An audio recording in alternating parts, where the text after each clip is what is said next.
Alright, let's get this thing finished. Finishing up the Manderville quests from Endwalker, and I'll be completely caught up on the quest line. Let's change this back. I was doing some adjustments to the portraits. Spectacle of Inspection. Delion is ready to embark on another crusade for the truth. What suspiciously auspicious timing. I was just thinking of you, and suddenly you appear. As I'm sure you recall, Master Poo Poo claimed his purpose in coming to our world was the search for a missing comrade. Which is, of course, merely a cover for his true objective, laying the groundwork for a full-scale invasion. But I understand the skeptical masses will demand proof of this sinister operation. Thus, did I decide to bide my time, keep my eyes open, and let things play out. And no sooner had I resolved to do so when I received word concerning the inspector. It seems they made progress in tracking down our alien friend's friend. This could be my chance. I say my chance, but I can hardly stand against this cosmic conspiracy alone. You're coming along, yes?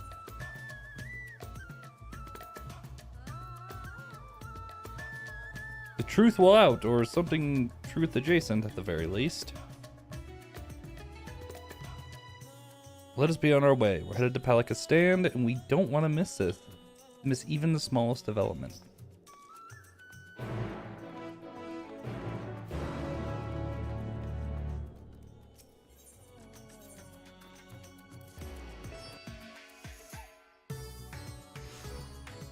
Oh, that's what I need to do. I was thinking that I was forgetting to do something. I needed to do the Beast Tribe. Because I'm starting to level those up finally. But I'll do that off stream.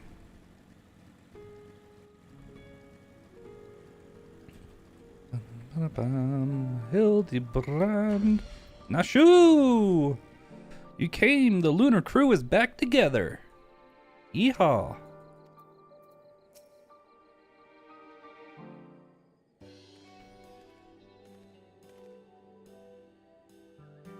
My loyal associates, come to admire the spectacle of inspection, have you? As well you should. Look, Master Poo Poo, Brino's come to help. Thank you, Urbino, you're too kind. Oh, no problem, you little squishy little bugger.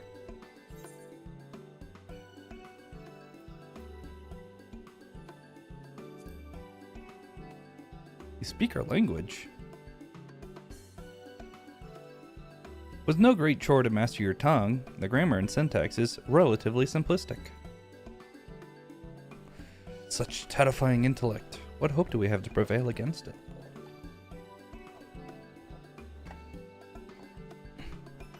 So, how did you narrow down the search to this particular area exactly? Why, my tried and true inspector's sense, my dear fellow. All the perceptible and imperceptible signs pointed me in this direction, although they did neglect to include a precise location. For that, we must rely on another tried and true inspecting technique: interrogation. Spread out, everyone, and question the locals on any poo-poo shaped sightings. The phrasing. Oh, there's the stalker. I just realized him. Up there.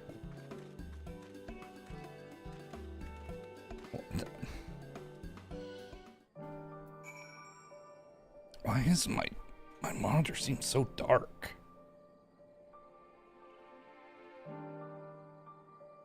Oh. Could just be me. My eyes could be playing tricks on me. Sat counter. Hey, mister, have you seen any poo-poo around? Now that you mention it, I did see something like that in the west of the shroud. The west of the shroud? Might have mistaken it for a small child, if not for the way it moved. Sort of a furtive scamper. Creepy.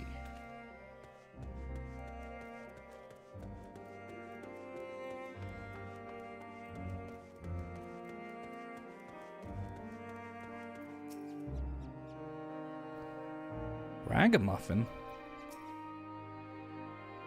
If I may, have you perchance come across an individual resembling this delightful blue ragamuffin here?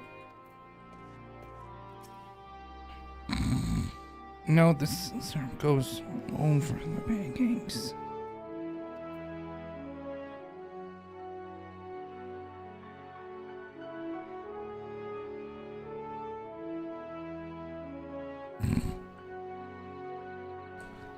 Oh, not sure.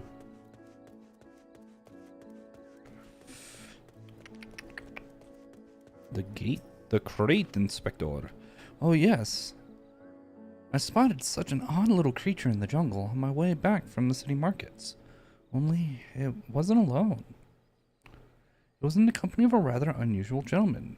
Sickly pale he was, and radiating an unpleasant smell. I felt obliged to keep my distance. Is this like one of the gentle dead men?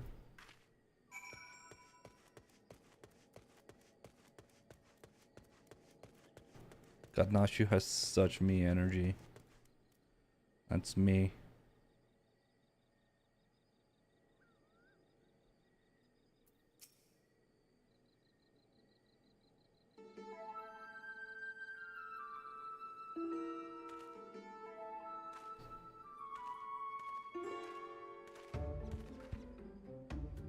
Urbino, have your investigations borne fruit? Mine own carefully crafted queries place an individual of Master Poo-Poo's proportions in the south of the Shroud. To the west, your sources say.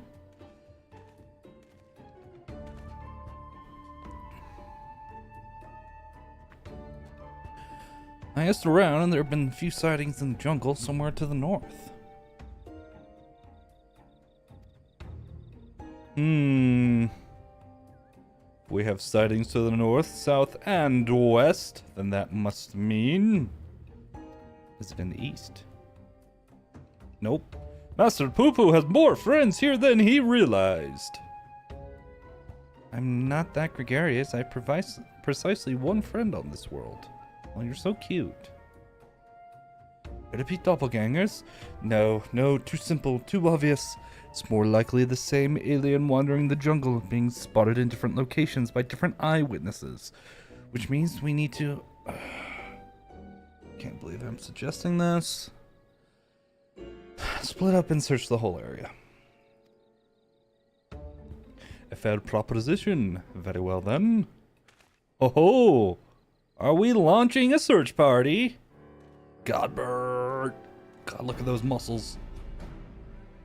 Father, have you been following me?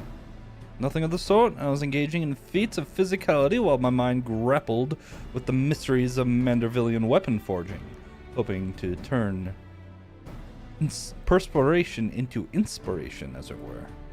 I'm afraid the burning fields, wooden men are poor muses when compared to the stimulus a worthy opponent provides. Mayhap if I join you and the indomitable Urbino in your endeavor, then happenstance will deliver the challenge I require. You are continuing the case of the silent correspondent, yes? Have you need of an extra pair of eyes? As many as you can spare. I was about to assign teams to the search, as a matter of fact. The village sits in the Shroud's east, so let us divvy up the remaining directions. Shall we? Nashu and I will head south. Urbino and Poo-Poo to the west, if you please. DeLorean, you and my father have the north. That's Stellian. Also, Also, the Shroud of Samga is awfully big. Are we to keep in contact and much less coordinate our efforts? I had special link pearls made for such an occasion. We can chatter in each other's ears as much as we like.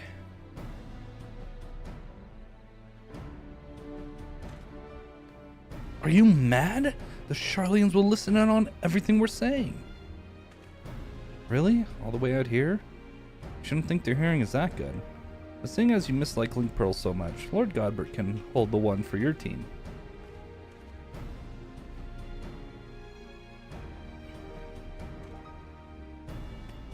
Link Pearls! What tremendous foresight!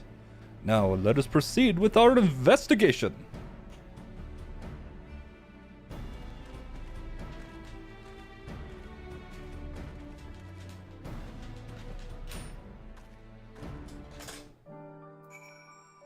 Alright, Mr. Poo-Poo. The inspector wishes us to search in the west of the jungle, yes? I will follow your lead. Oh, he's keeping the...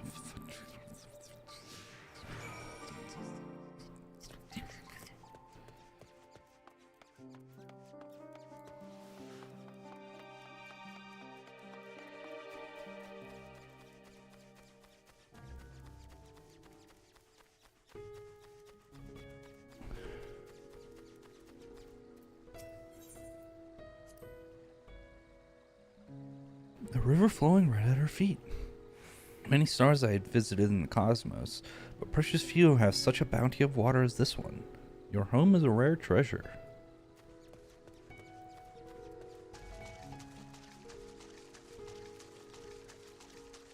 I mean...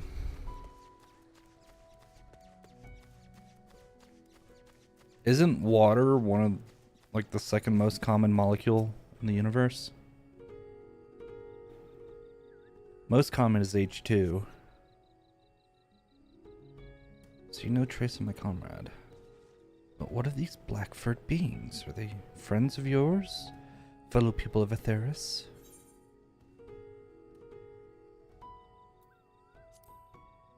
Not particularly people.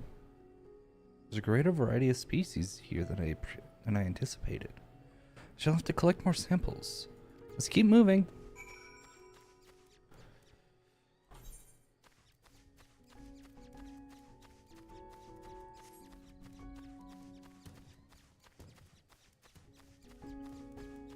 They don't bother me when I'm level 100.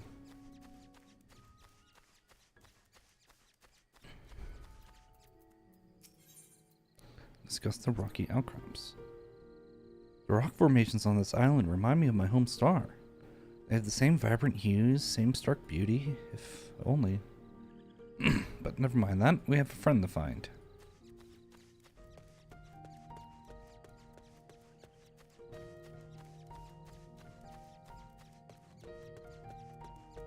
I wonder if it's like Poo-Poo's wife or grill friend.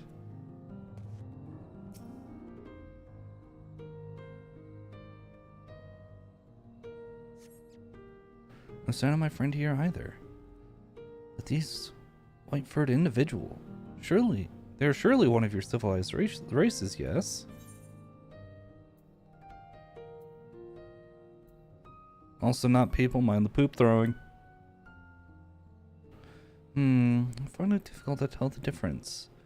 One semi-intelligent life form is much the same as another. Well, never mind. Moving along. Wait, are you calling me semi-intelligent?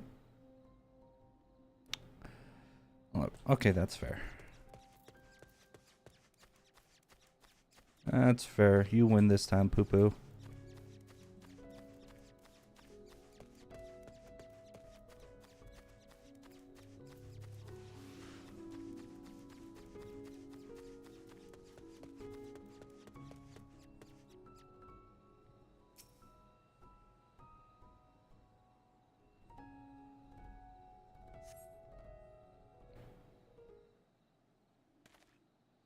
Nyom, nyom, nyom, nyom, nyom, nyom, nyom.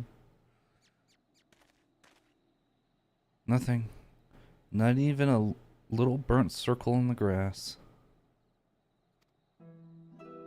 The friend I'm looking for, we grew up together. We were always together. We even shared the same dream, to roam the great expanse of the cosmos. We worked hard and supported one another until we both had starships of our very own. Then the universe was ours to explore. How fleeting that feeling of triumph. But that is another tale entirely. I simply wish to express how dear this friend is to me. Hello, is this thing on? This is Nashu. Think we may have found Poo Poo's friend. Come to Perusa as quickly as you can. Yes, let's take my starship. It's the fastest way.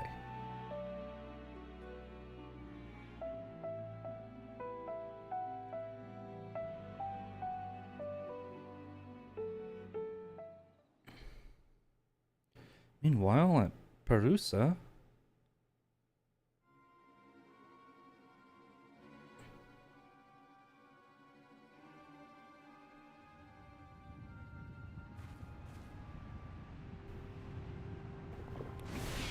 Damn.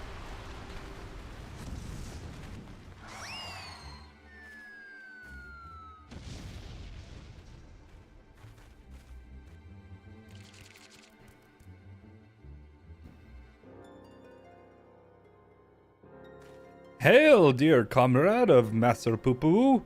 We come in peace. Pray reveal yourself.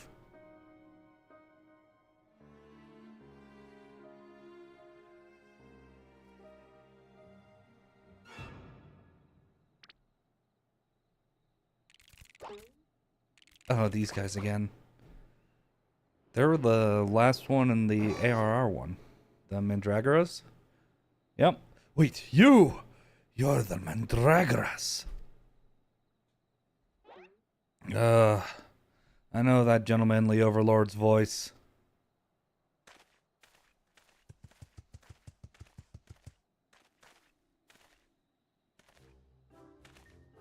Damn, the drip, the gold drip.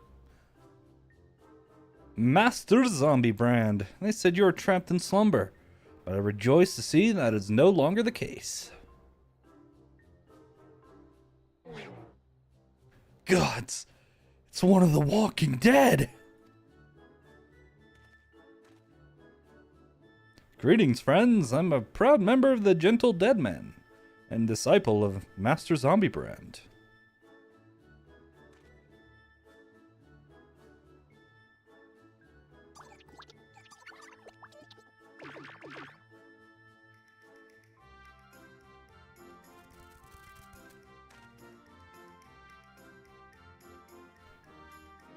Why does she have a fork in her head?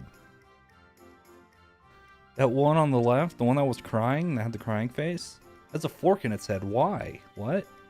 What brings you here to Thavnair, and in the company of Lenosha's infamous vegetable menace, no less? Allow me some few precious moments of your lifespan to explain. It was a time when the maggots in my skull grew restless and wriggly. Tales of spoiled seakin terrorizing the region of Bajra reach our undead fraternity. And so, on their behalf, I traveled afar to recruit a rotten mandragora. Oh, so it's rotten. That's what's going on here. After making his acquaintance, the festering fellow wished to introduce me to his brethren, who he assured me were no less rotten. Thus did I make next for Lenosha, that I might extend a fetid hand in friendship.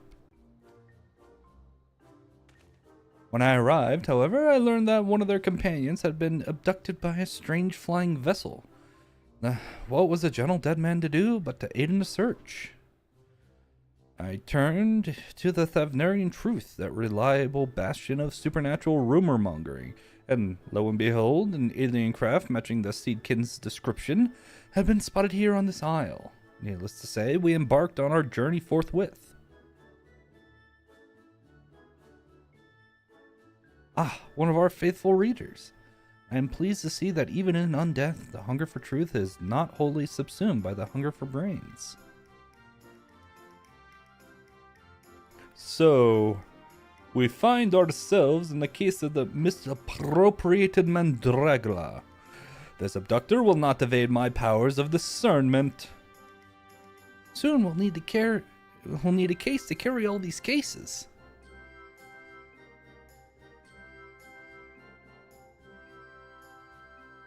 An abductor? I have a feeling we won't need to look far.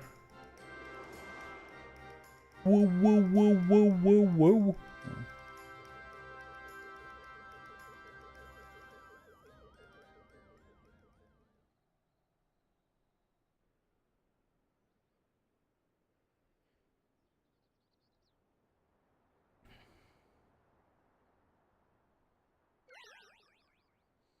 That may have been me.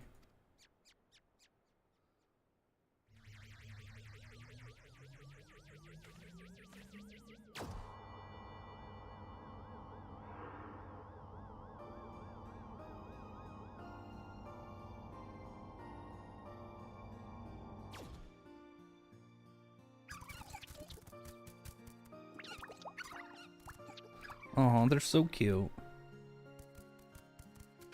Forgive me for taking your friend. In my sample collecting frenzy, I must have mistaken him for an edible plant of some kind. Understandable. You will not be the first to confuse a mandragora with a salad ingredient. The main thing is that he is returned to us unharmed and uneaten. All's well that ends well. Now, if you will excuse us, we should be getting back to Thanalan. Running flesh and humidity is an unpleasant combination.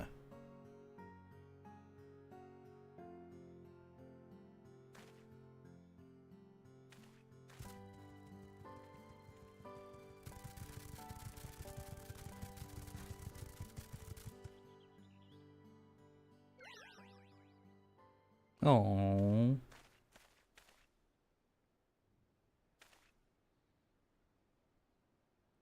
My apologies, Master Poo-Poots. We seem to have missed the mark this time. But I swear to you, I shall not rest until you are reunited with your comrade. I almost believe your keen inspector sense to be a form of prognostication, but it really was just following your gut. I'm afraid vague inspectorial feelings will only take us so far. We have an entire world to search, and for that we need, oh, I don't know, a veritable army of inspectors. An army of inspectors. Of course, you can simply clone a multitude of Hildibrands as I did before. Now, let's not do anything rash.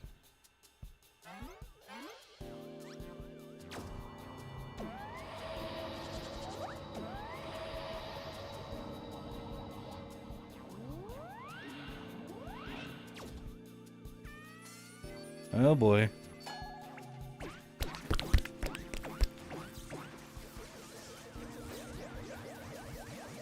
What is going on? Yeet!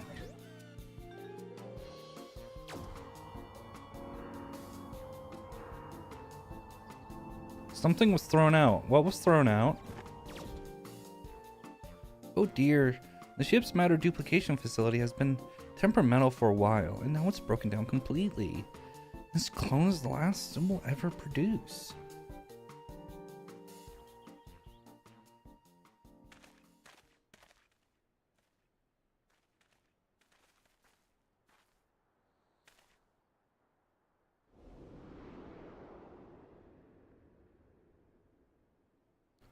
Oh.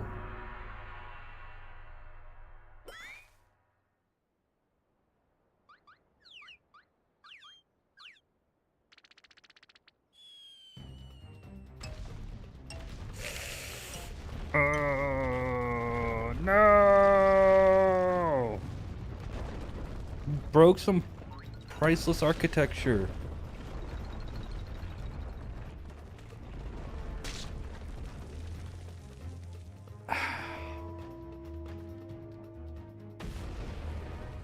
They literally just flattened the texture on top of the ground. Why is he so pixelated? Hello? Not pixelated. He has so many less polygons than a regular Hildibrand. Yeah, it's like straight out of a freaking PS2 game. Or N64. Textures are too nice for N64.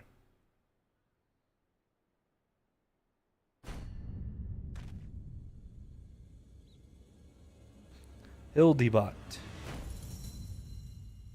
It's the Minecraft version of Hildibrand.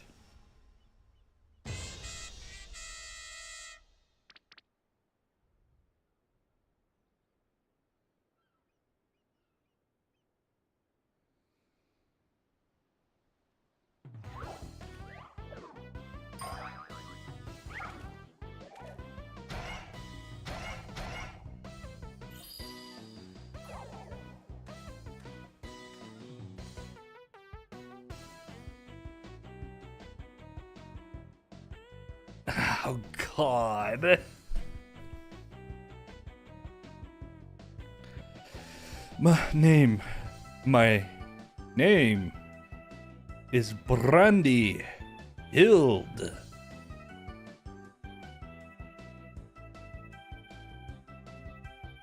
Inspector Brandyhild? Why is he so blocky? The cloning process must have failed partway through. Allow me to euthanize this abnormality.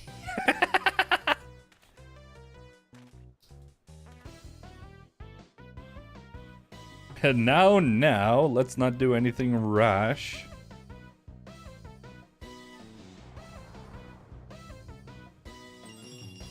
Oh, he's so happy. Unlike my former replicas, this one is highly unlikely to be mistaken for me. And seeing as we're looking for extra helpers, I say we press this undefined fellow into our service. Welcome to the team, Inspector Brandyhild. A pleasure to make your acquaintance.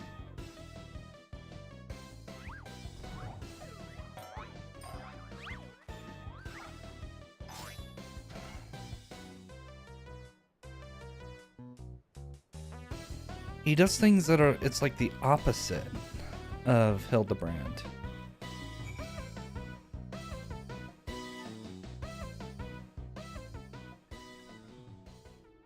Like when Hildibrand does like the flex with his arms going in, the other guy does like a weird flex with his arms going out. Instead of below the shoulders, Brandyhild is above his shoulders. That's funny. Oh, never a dull moment around the Manderville men. Blocky Brandyhild! Blocky though as this inspector may be, that Master Poo-Poo could easily attempt to replicate a living, thinking being. Alien technology is so advanced, I can scarce differentiate it from magic. We already have magic in this world. Hello? Like, hello? Magic? I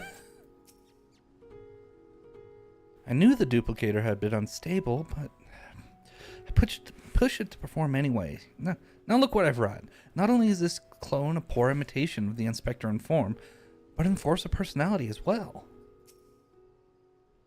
We made quite a mess of that temple ruin, but thanks to Father, it looks good as new, or would that be good as old?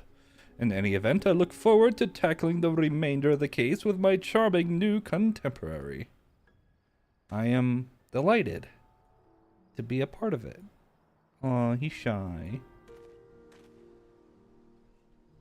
Oh, look how shy he is. He really is very charming. He's the opposite in every aspect of Hildibrand.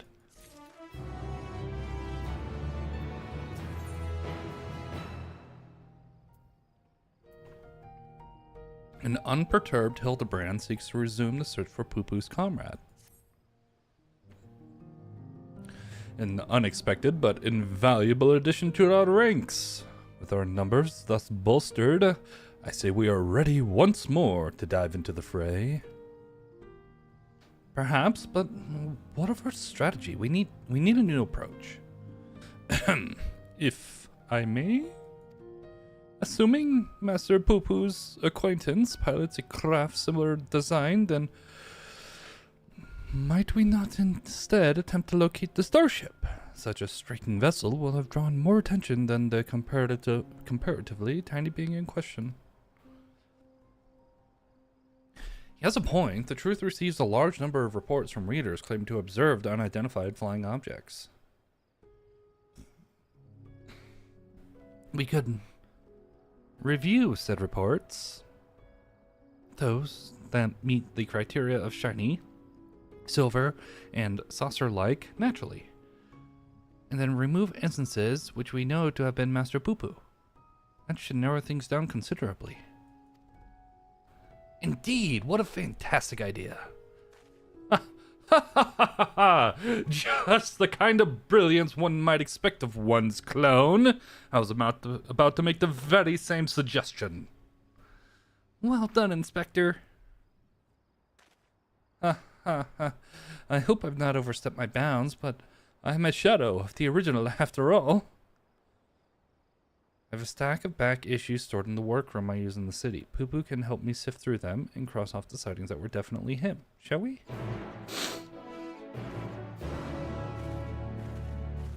Godbird. Godbird.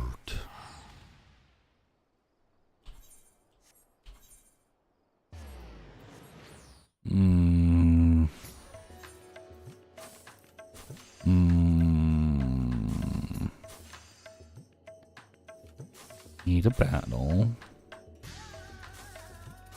Need a battle. Reduced rates.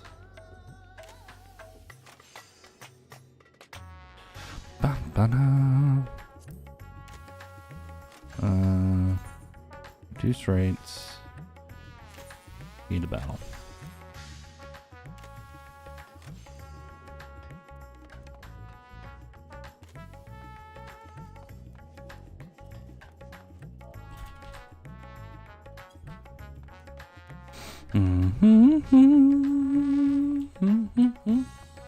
Oh, got this naked bun boy doing probably Hildi quests as well. There's my person that I'm questing with today. Inspector Hildibrand inspected Inspector Brandyhild with unexpected introspection. Ouch, I think I just twisted my tongue.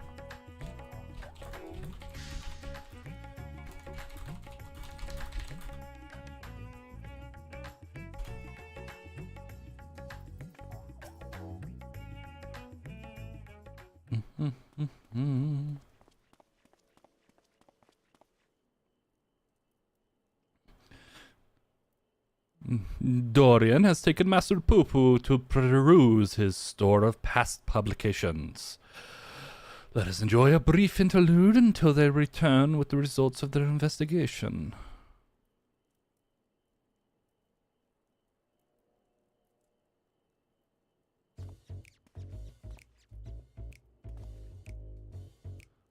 We finished going through all the back issues.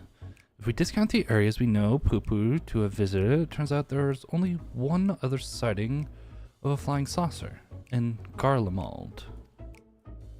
The account itself was sent to me by an Imperial soldier named Numerius, who appears to be a loyal fan of the truth. All the way from the Empire, your publication has impressively wide readership. Our audience has always been universal. After all, the desire to know the unknown transcends all borders and creeds. The saucer was spotted during the Imperial War of Succession. Beyond that, there's no meaningful details. Then we must visit this soldier fellow in Garlemald and wring from him the entire tale. I agree, this is our only lead, and we have no choice but to follow up on it. To Camp Broken Glass.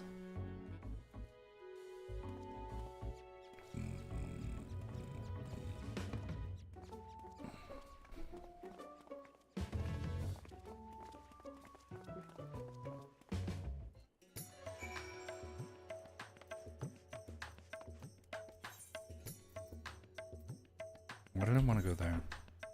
Why did I do that? Why don't I just be smart, click this, go here, and go boom. Like that, bada bing, bada boom. Skedaddle, skedoodle, your dick is now a noodle.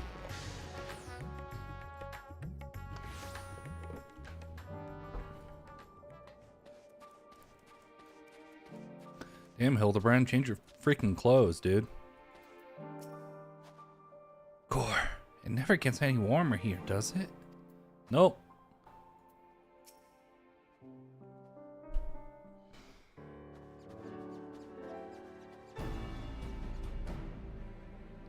Everyone present and accounted for?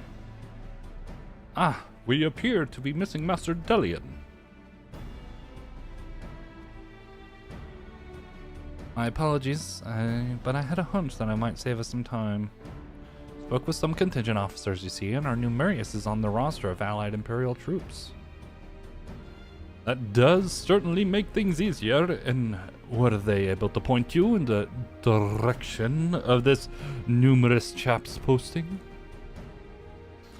Yes, new Marius is currently with his unit, organizing the supply dump at Forum Patents. We should head over there and hope he can spare a few moments to talk. The chill here seeps right into your bones. How are you all not shivering in that unseasonal attire? Ho ho ho!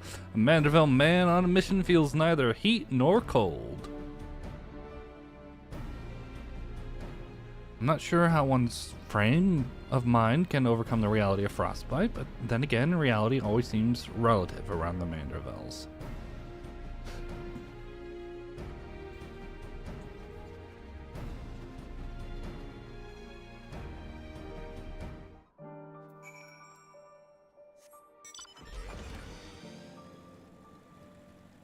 God, I don't need to be right in the butt.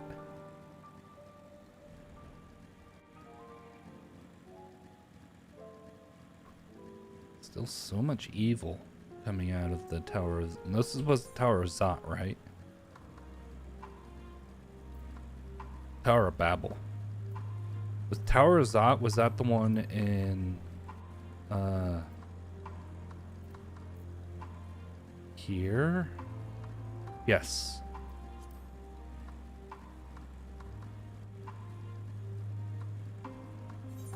See, I'm not stupid all the time, just some of the time.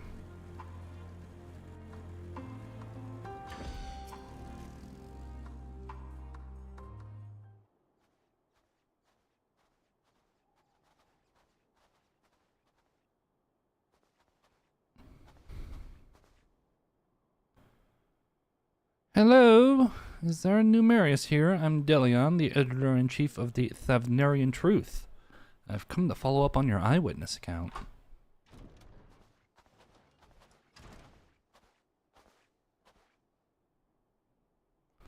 The editor-in-chief himself. What an honor. I wish there was more to the story, but everything I know is in my submission. I've not to tell. Unless you've something else to share. Didn't you say you saw the saucer as well? Oh, I did more than just see it. This was around the time when the fighting with Nervous faction had escalated into all-out war, you understand. I'd been assigned to an anti-aircraft cannon and was actively surveying for enemies when the silver fellow flew into view. Some new kind of war machina, I presume, so I opened fire and knocked it out of the sky. Presumed? I mean, you never got a look at the wreckage? We were at war. I wasn't about to venture into the battlefield to indulge my curiosity. It's probably still out there, somewhere.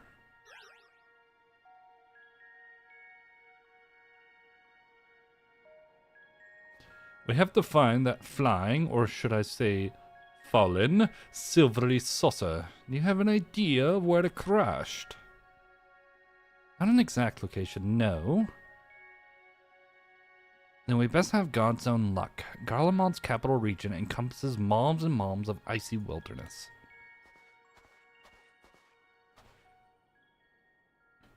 If I may, do you happen to remember the approximate speed and bearing of the saucer, and the position and firing angle of the cannon?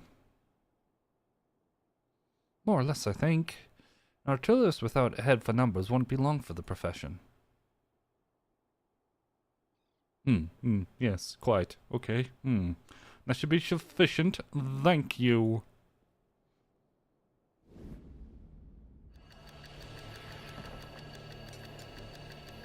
Damn. You go, Hildibrand. Damn.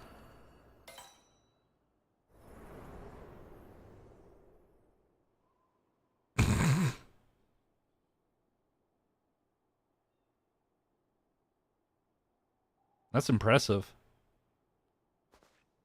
I have it. The starship impacted the Earth 1,360 yalms to the northeast of our current location. Give or take a few yalms. How in the seven hells did you arrive at that conclusion?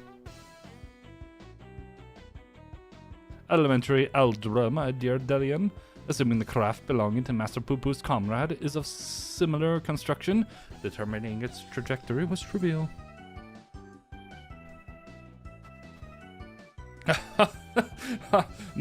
my brilliant clone, ladies and gentlemen. I was about to offer the selfsame conclusion, but once again, he has beaten me to the punch. Hooray for Inspector Brandyhild! I seem to have stolen my progenitor's thunder. My apologies. 1,360 or so yalms to the northeast of here. That improves the chances of our search from near hopeless to rather hopeful. Let's go and find this fallen saucer, shall we? Yeah!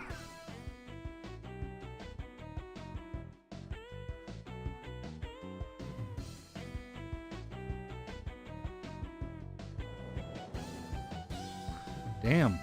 Double stalker?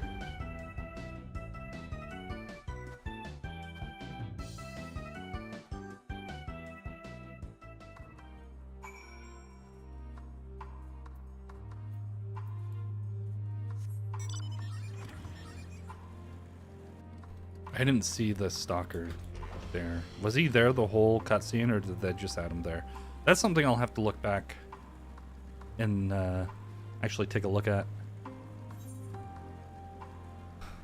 Okay.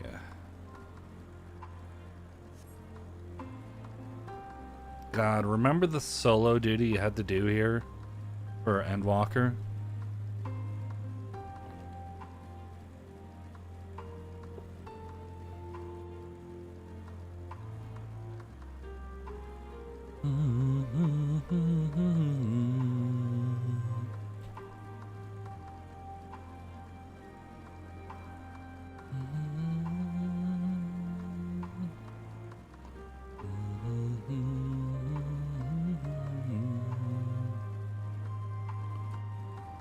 Alright.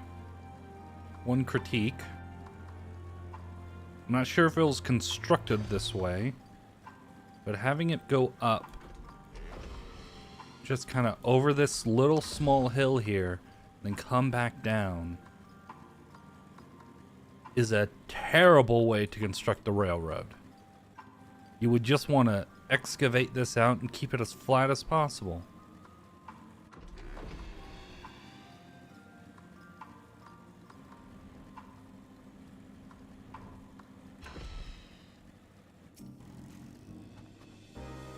Damn, Godbert, look at you go. Although promising at first glance, a closer inspection reveals this debris to be the wreckage of some vanquished war machina.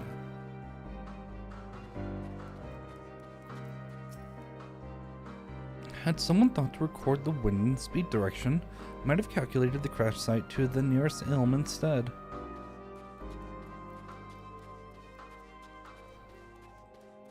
Damn. Look at you go. Look at you go, Godbert. What do you guys say? Oh, such an invigorating climate.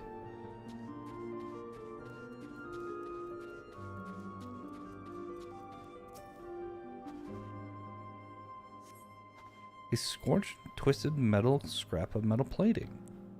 A scorched and twisted scrap of metal plating. A starship like Poo-Poo's could well have been reduced to a similar state were it hit by artillery rounds.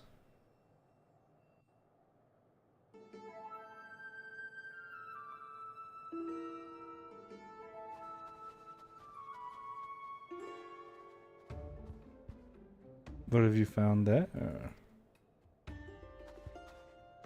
An exterior panel? This is from my friend's starship, I'm sure of it. Debris from the crash landing. I see no other pieces in the immediate vicinity, which means the vessel may have weathered the barrage and made good its escape. Another possibility is that your comrade recovered most of the wreckage, or some as yet unknown party did. You're saying that someone may have offed with our cosmic visitor, saucer and all? I say this is an altogether different kind of alien abduction.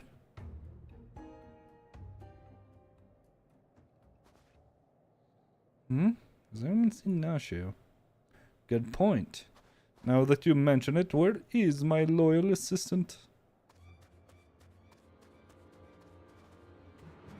You have to help! My beloved Miss Nashu has been kidnapped! Some cad claiming to be a agent of Dr. Lugay came and took her away. He told me to tell you, and I quote, "If you want your precious companion returned alive, then Urbino must present himself at the Tower of Babel, specifically the Magitech servicing facility. Don't forget that part." The gall, the temerity, the audacity! My stalwart aide spirited away under my very nose. My apologies. Who are you? A close acquaintance of Nashu, I presume?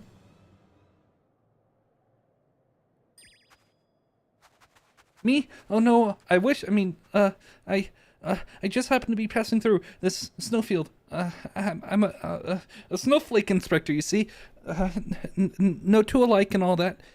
Anyway, enough about me. You need to go and save Miss Nashu.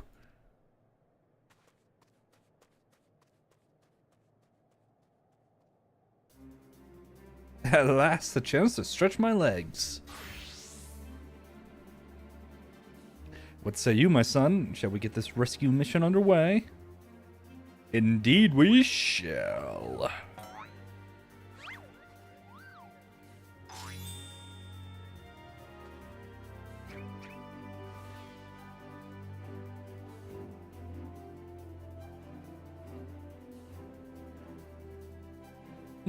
They left without us, even though this doctor fellow asked for you by name. Curious.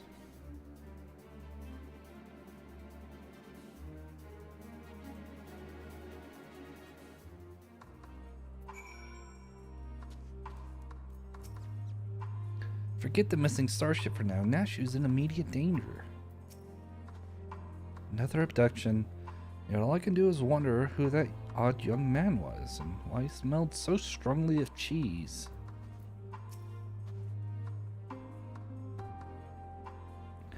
I've collected what evidence remained of the crash, but solving this mystery will have to wait. The case of the abducted assistant calls. Proceed.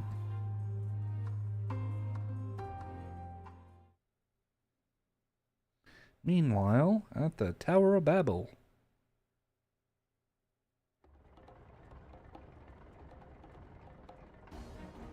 Wee! All of you shall fall before Supre Luge. With this new and improved body, revenge will finally be mine.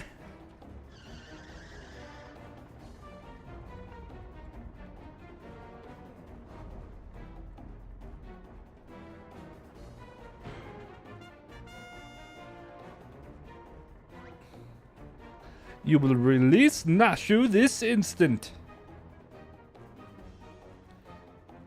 What are you two doing here? I specifically asked for the adventurer. Be gone before I unleash my fury prematurely. It happens to the best of us, dude. Don't worry about it.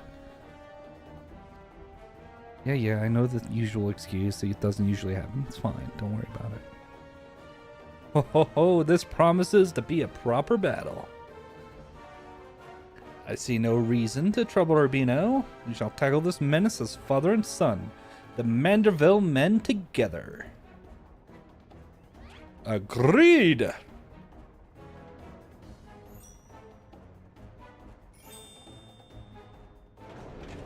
Bah!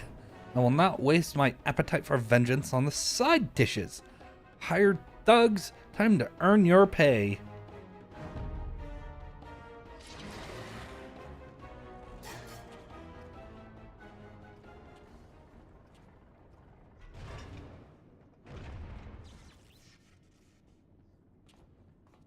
Oh, a little warm-up before the main event. Get him! Oh, do I get to play as... One of the Manderville men? That'd be awesome. Get to play as Godbert? Oh, let's go!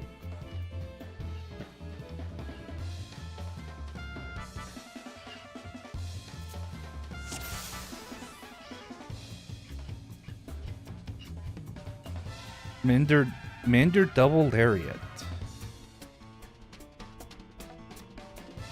Movement speed is increased in a gentlemanly fashion.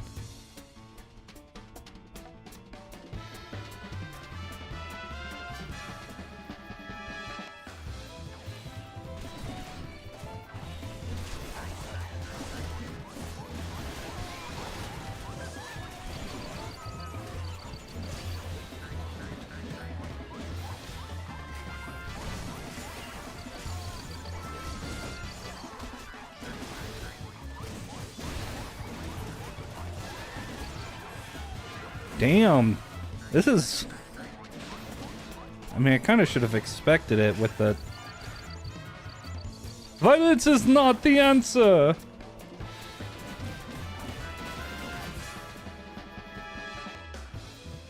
Your lackeys were found lacking.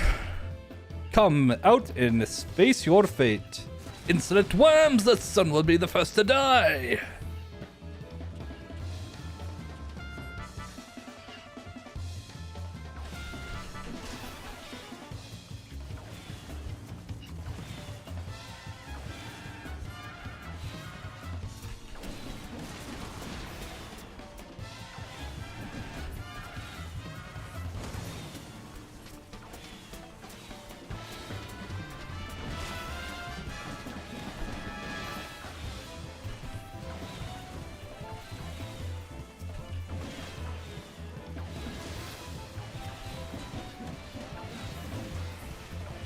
This is actually quite a bit of fun.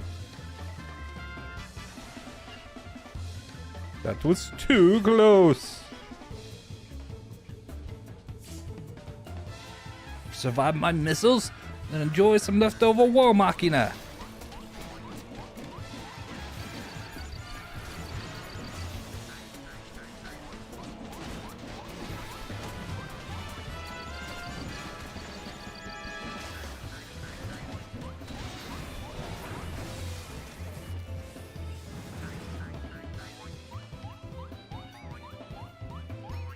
Such quaint killing machines.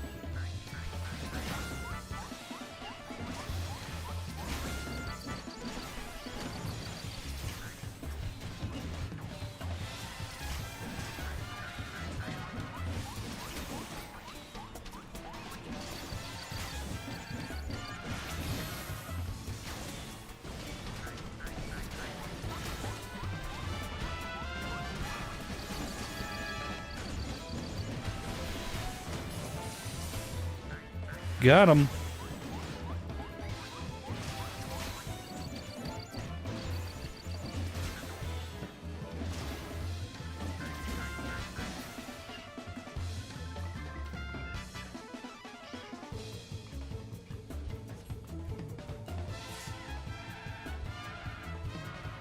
My water machina.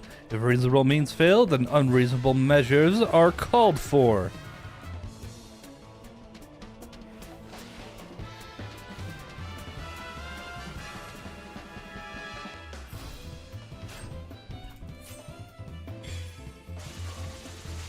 Whoa! And I was just getting started. Bravo, father! You stopped them all by sidestepping? Very well, it seems I must crush you myself. Oh, finally decided to take it seriously, have you?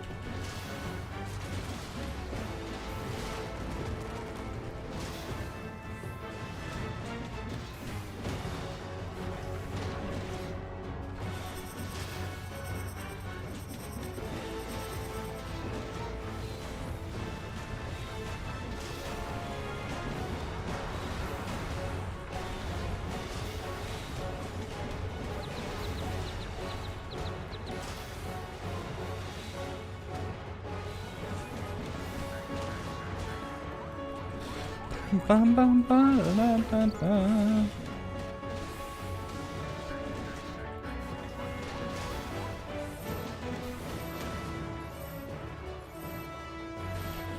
Bum, bum, bum, bum, bum, bum, bum, bum, bum.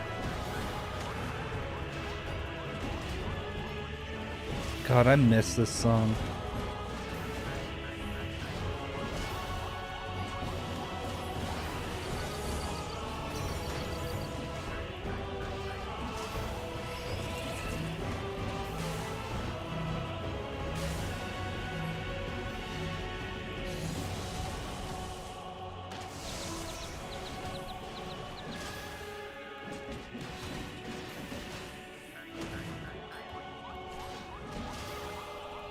How? That much power should have rattled the teeth from his skull!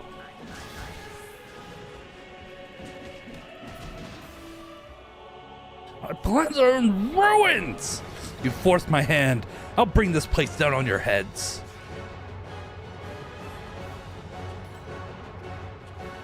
The doctor leaves himself wide open. Let us seize the advantage! Execute limit break.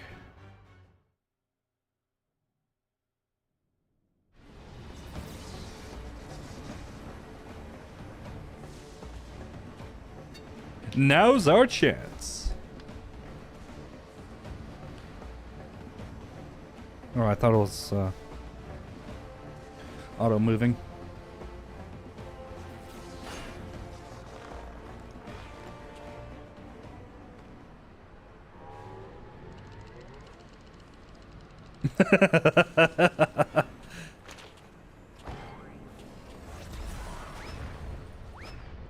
Yay!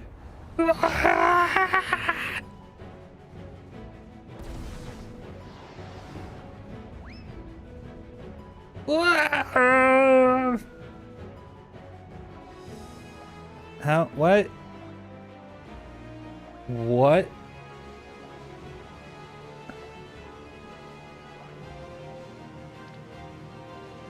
The Manderville man!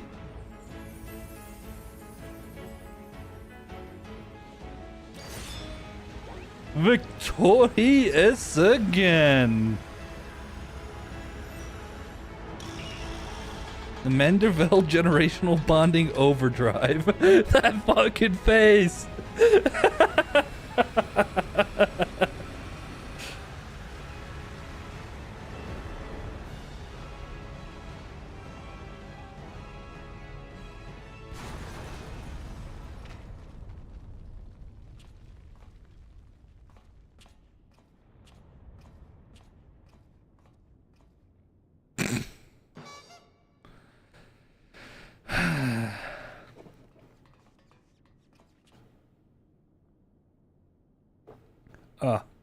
Things seem to be well in hand.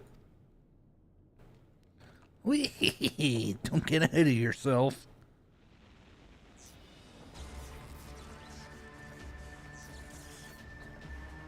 There you are, my loathsome nemesis.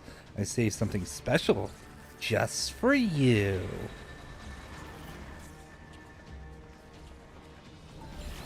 Brandy Hild is gonna sacrifice.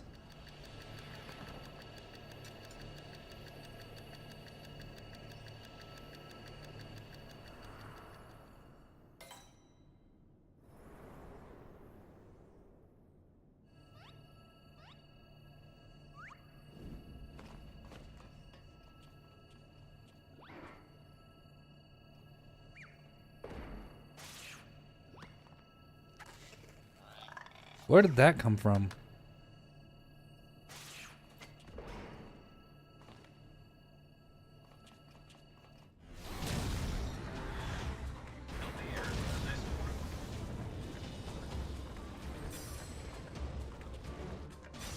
No.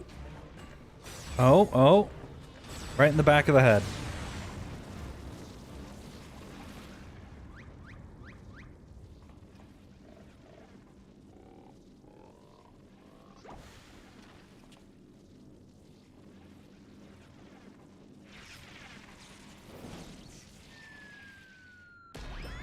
Oh! Ow!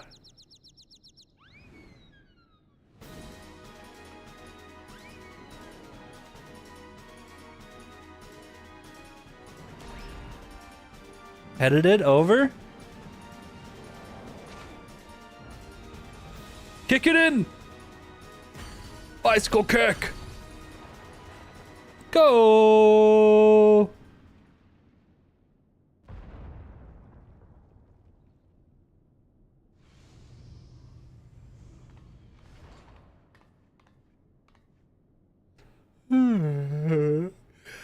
That was a lovely nap. Oh? Did someone build a Magitech servicing facility while I was asleep?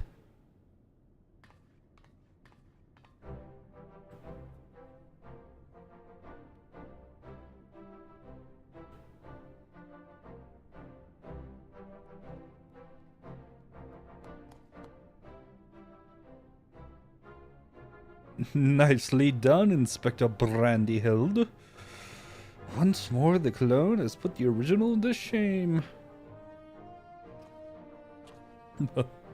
Inspector, please. I'm but a pale imitation of your ideal. Ha! I knew keeping company with the famous Urbino would lead me to a worthy challenge. Worthy of breaking a sweat, at least.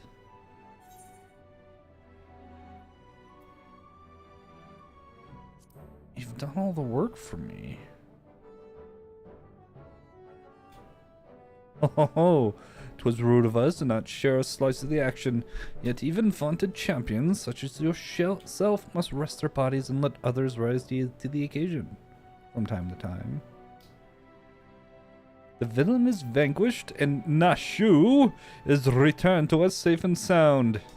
I say we head back to Radzadhan to regroup and rethink our position. Your comrade yet lives, Master Poo-Poo, I am certain of it. Take heart and let us continue the search.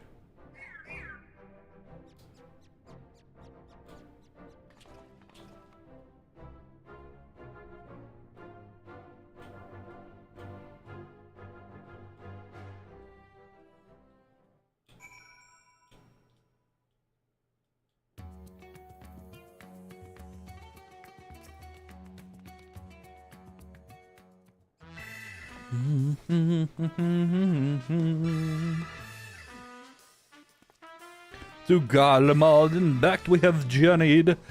Yet this is just the beginning of the case of the silent correspondent. Come, my friends. The shard of saucer we secured shall lead us onwards to new discoveries.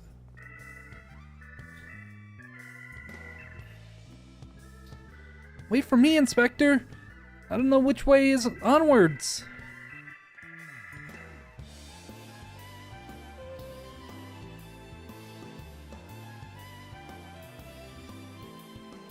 I should follow him, shouldn't I? Wait for me!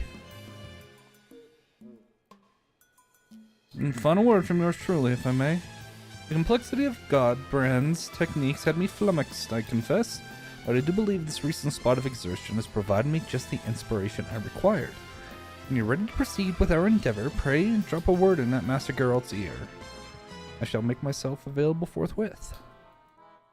Until our next meeting.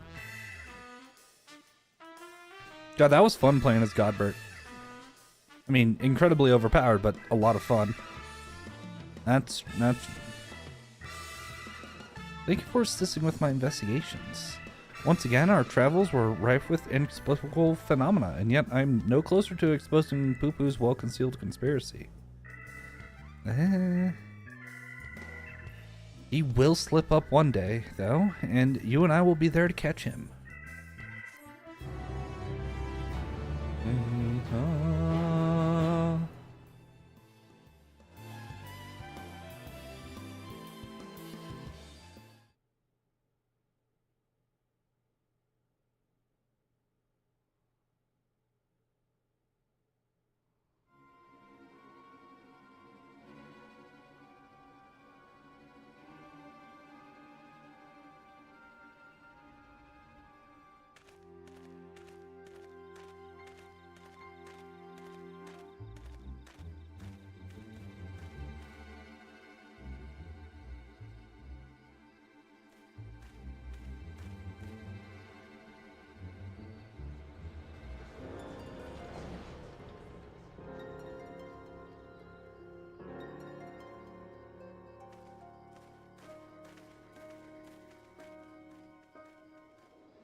Who is that thing?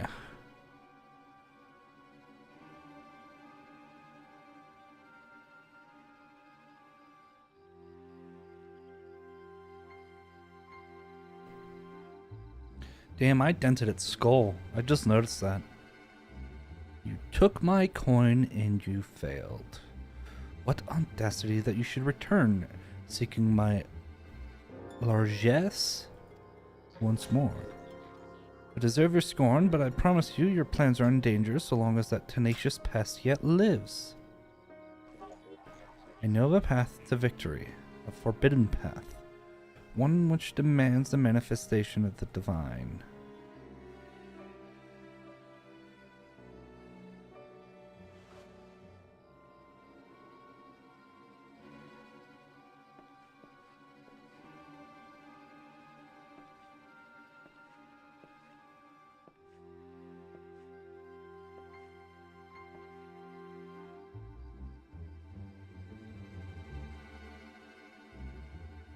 You have my attention.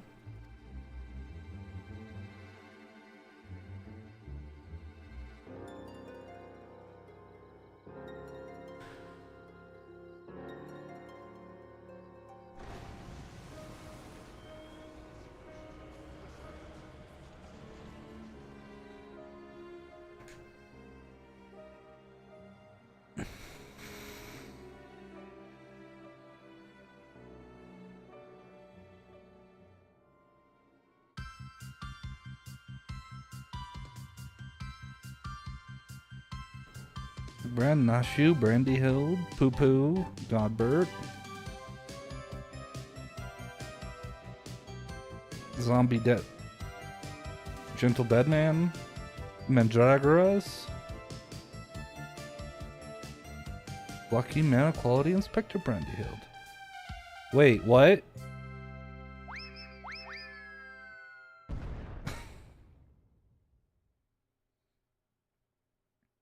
If anything I've learned from cartoons growing up is that you don't look down. If you don't look down, you can continue to walk on air. That's just how it works, right?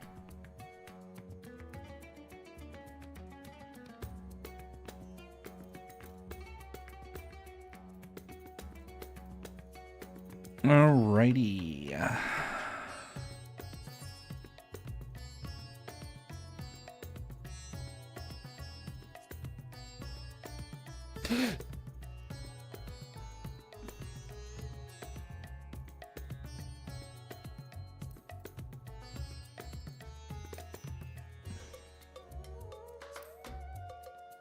When's the last time Meow's been on?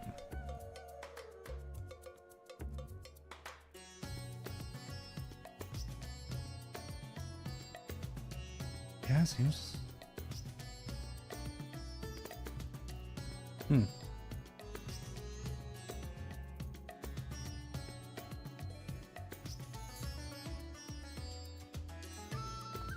Okay, let's do the next one. By Agents Unknown. Delian is trembling with barely contained enthusiasm. Urbino, eager to resume our investigations? I know I am. Do you recall that scrap of alien warship we recovered? Well, Inspector Brandyhild has employed his unsettling calculative capacity to extrapolate the damage to the greater hull, and he has concluded that the vessel would be incapable of flight without extensive repairs. Our most likely scenario, then, is that some unknown agent made off with the starship wreckage, along with Poo-Poo's acquaintance. Fortunately, I have a fair idea who that unknown agent might be. After all, there is a singularly shadowy cabal with a history of concealing extra-dimensional activity. It is the Sharlians! Let's head over to Kama first. The Inspector and others are staying in a dwelling there, and I'd rather not explain myself twice. We're going the Sharlian. We're going the Shartlian.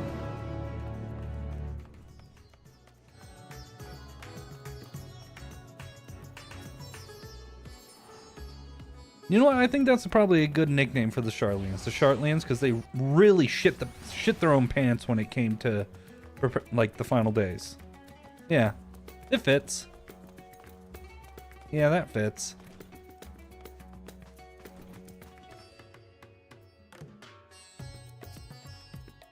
Most terrible development. I'm so worried for Master Poo Poo.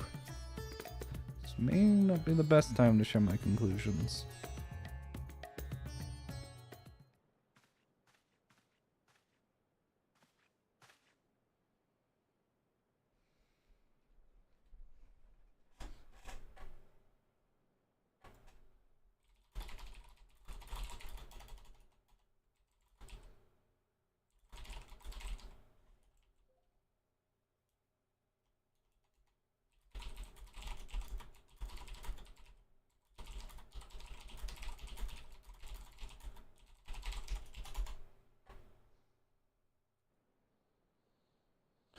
This horrible misfortune will be no calamitous even. Poor Master Poo Poo has fallen gravely ill.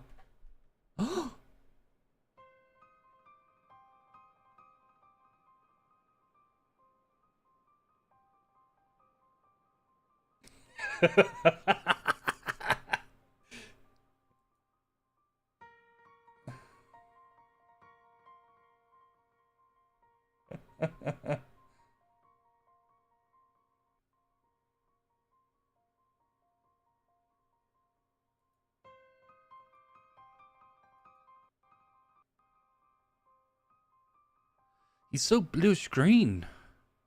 More so, I mean. Could he have caught a cold? I suppose it is quite chilly up there in Garlemald. Poo Poo is an alien. Who knows what extraterrestrial diseases might be ravaging his body? It's not anything, you stupid motherfucker.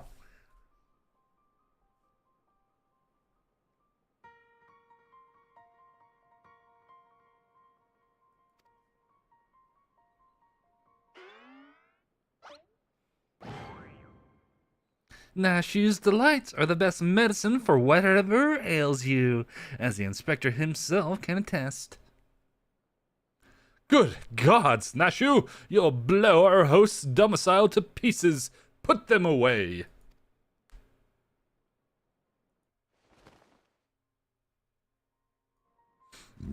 If I may.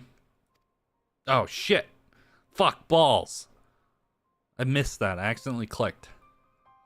This information included an encyclopedic understanding of Master Poo Poo's physiology, which should be sufficient for me to diagnose his condition.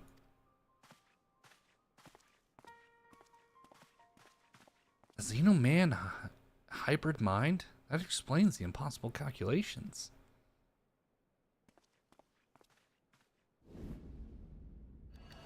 Tick tock, tick tock, tick tock, tick tock, tick tock, tick tock.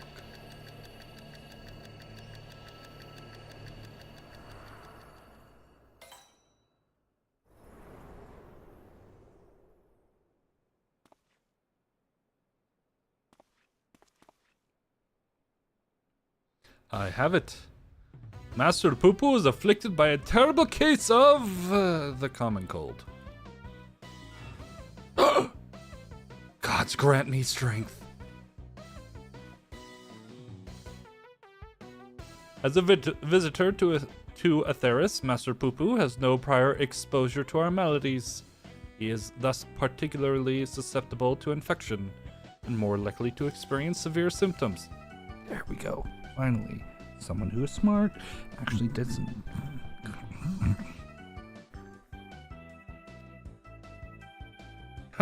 It is just as I surmised.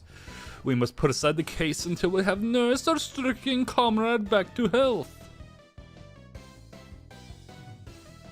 But even if it's a common cold, isn't there a risk that our medicines do more harm than good? They most certainly would, based on the results of my analysis. However, I believe I can synthesize an effective remedy. We need but gather the ingredients. Then ingredients you shall have! So, what are we gathering exactly? Most of what we require can be drawn from Master Poo Poo's collected samples. Otherwise, there are only two which we lack. The first of these is the liver of a giant tortoise. A suitable organ can be extracted from one of the cachapa which wander Saltwind's welcome. Ah, the slaughtering of a monstrous opponent. That sounds like a job for a Beano.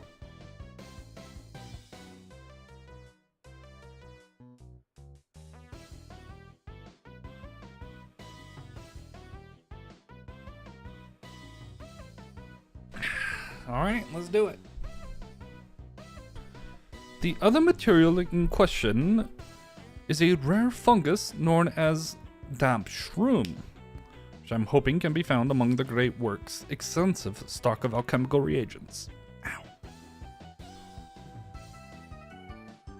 Very well, Nashur, Deleon, and I will scour the alchemist's shelves. Meanwhile, I would ask that you remain here and keep an eye on our ailing patient. Inspector Brandyhild, you're such an expert on all things Thavnair. Oh, I wouldn't say expert. Simple conclusions from simple observations. Nothing more.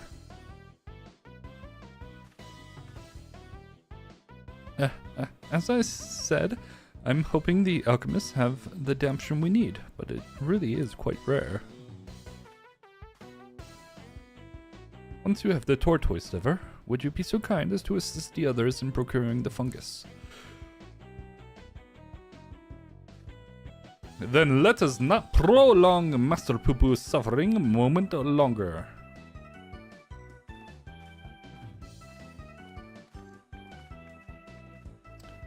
Seems we have a job to do. For the discussion of the abduction, we'll have to wait.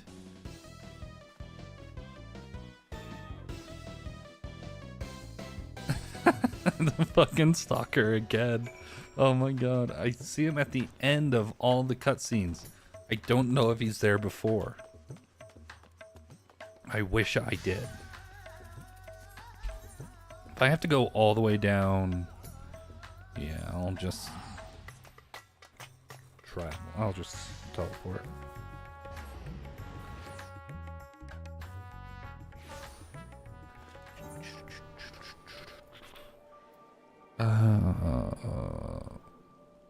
So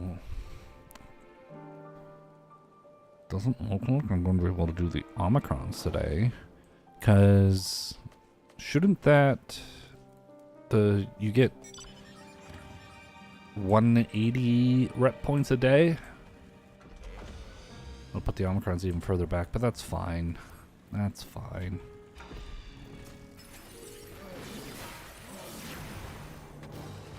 Done.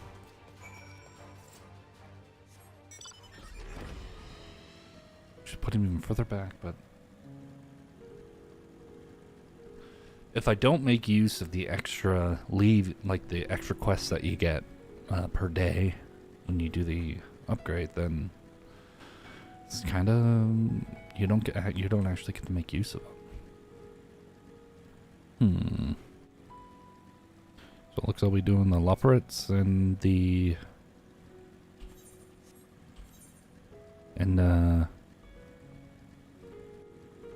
elephants. That's all I'm gonna call them. I'm not gonna try to completely wreck that name. Ashu. Oh, you're awake.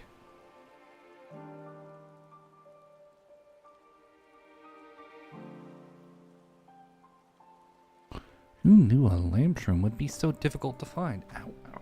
Fuck, my finger. Your mission was successful, I presume? Ours is ongoing.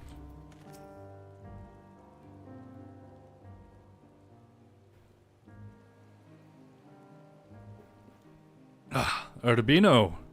I had every confidence you would bring us a suitable liver. Alas, the dank shroom yet eludes us.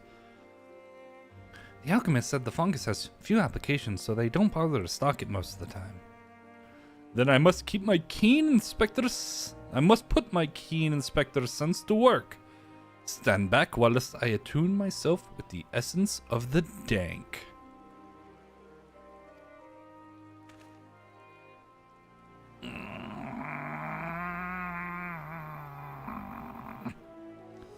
Damp. The word is Dampshroom, and you'll forgive me if I have no faith in your abilities.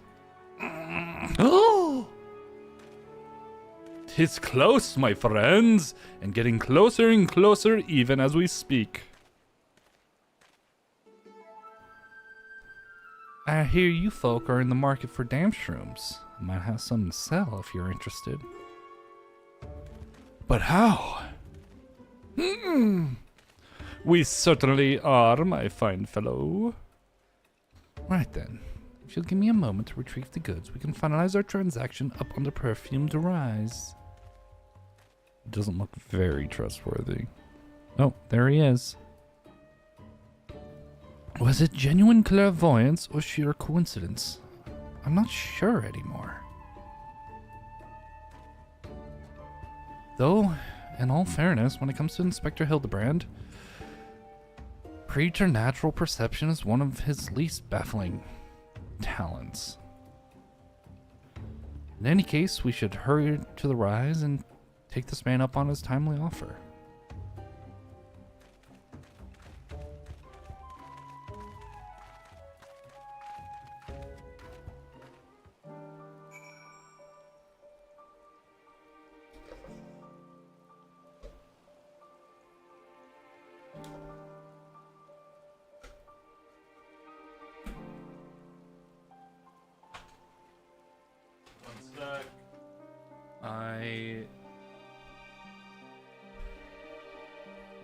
Okay.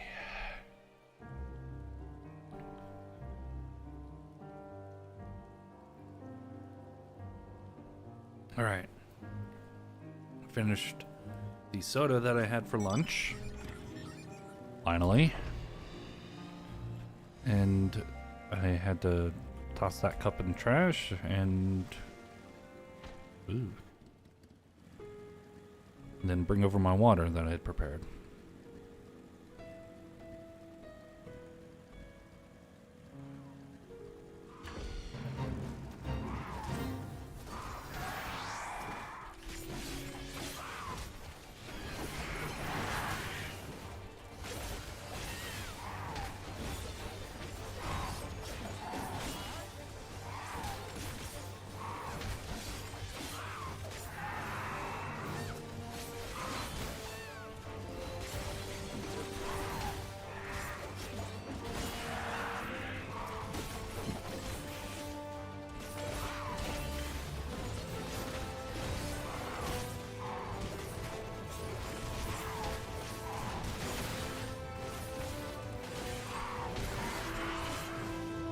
Holy shit, dude, don't die.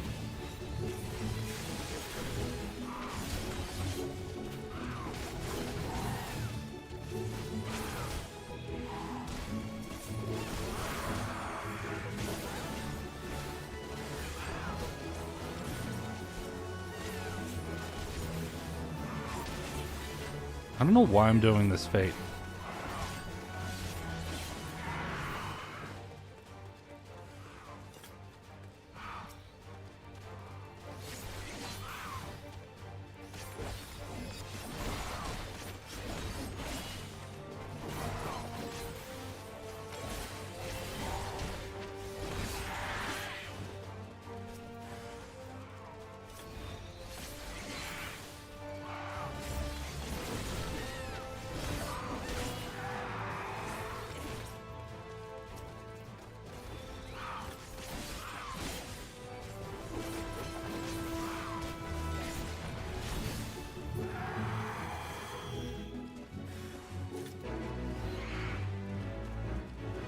Okay.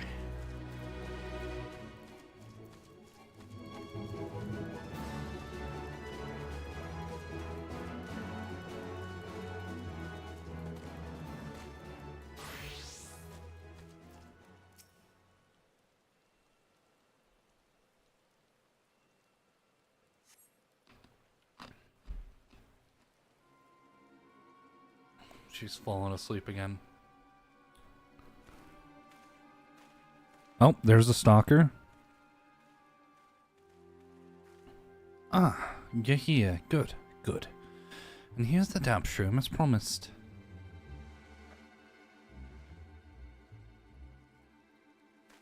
Oh ho, we are glad for your assistance.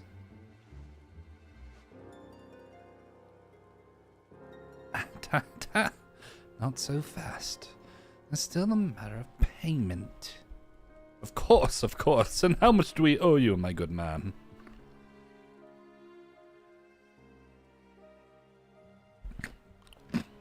Less than 1 million gil. 1 million gil for one measly mushroom. That's outright robbery. A bargain, I counter. You would pay tenfold my price in the markets. Thought I'd do you kindness in light of your urgent need, but I'm more than willing to find another buyer if you wish to spit upon my generosity. Ashu, how fare we for coin? We're plumb out, Inspector. Then this is a prickly pickle. Where are we to obtain sufficient funds at such short notice? No.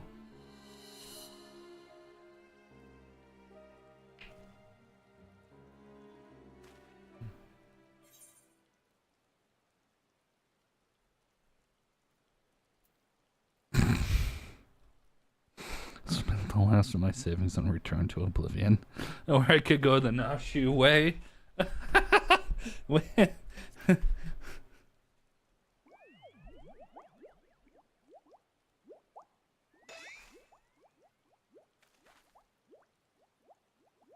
If that's the way of it, then I shall beg father for the necessary amount. Saving Master Poo-Poo's life is worth every gil. Give that man nothing.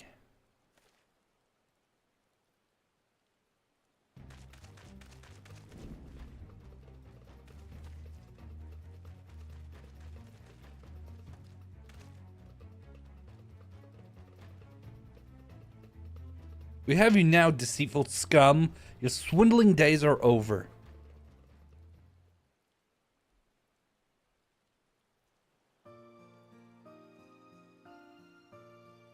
Razadhan, city guard at your service.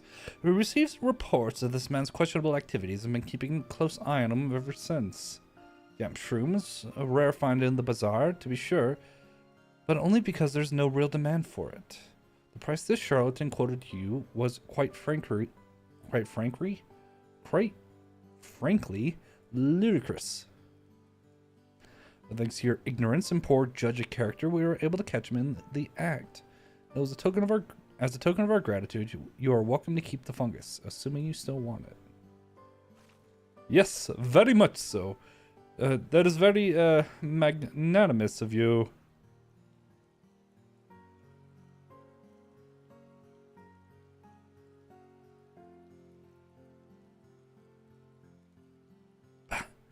You think I enjoy tricking fools out of their coin? That bastard hadn't declared my job redundant. I wouldn't have needed to stoop so low.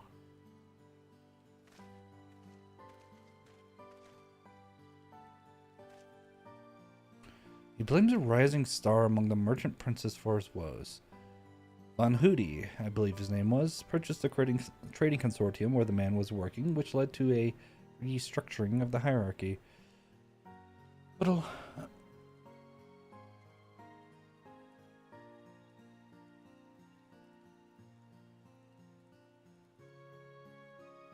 put a lot of people out of work. Van Hoody. I know the name as something about an acquisitions deal gone sour. Father was willing to sell him a slice of his Hannish enterprise, I think, but balked when the man offered to buy our family business in its entirety.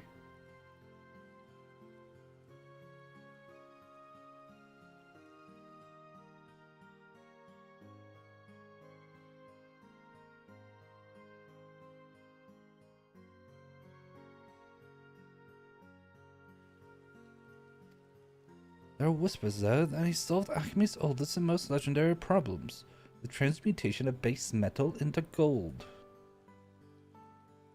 Unlikely to say the least, but whatever the source of Van Hoody's riches, he shows no reluctance in spending them. He's bought a historic temple to serve as his home and commissioned a private airship. among other extravagant expenditures. Nice for some, eh?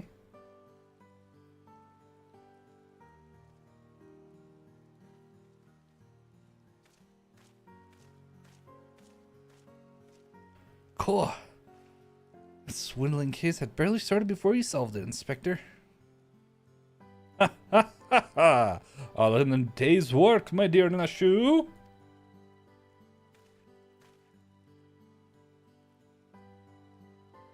I believe our business upon this scented hill is concluded. Let us hurry the ingredients back to Inspector Brandyhild, shall we?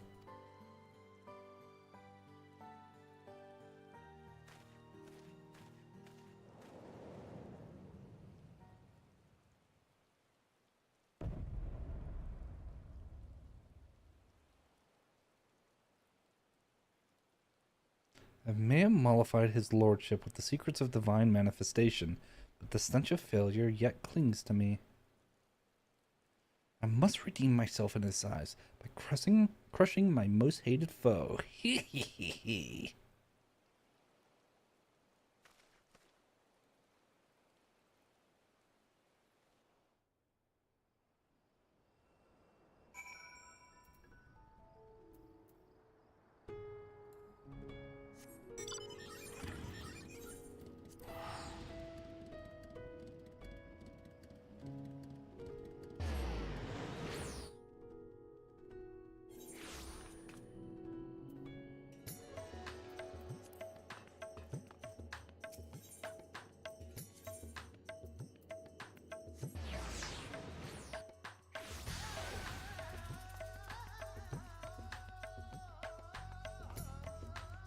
Oh, hello there. You staring at your shoe, you stupid lalafell who smells like cheese.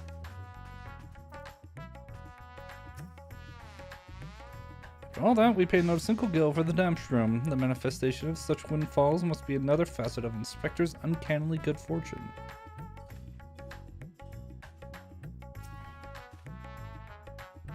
Inspector Hildibrand tells me you have the liver to go along with his damn shroom.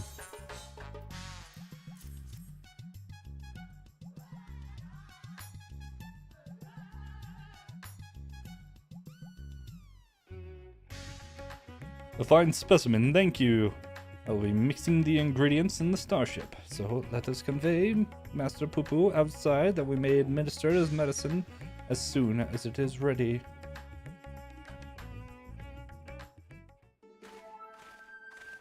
Aww.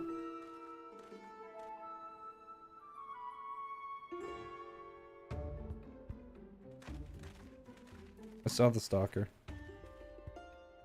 He's in the bush in front of us and to the right, to our right. This should be sufficiently remote. I'll have the craft come to us and we can commence the treatment.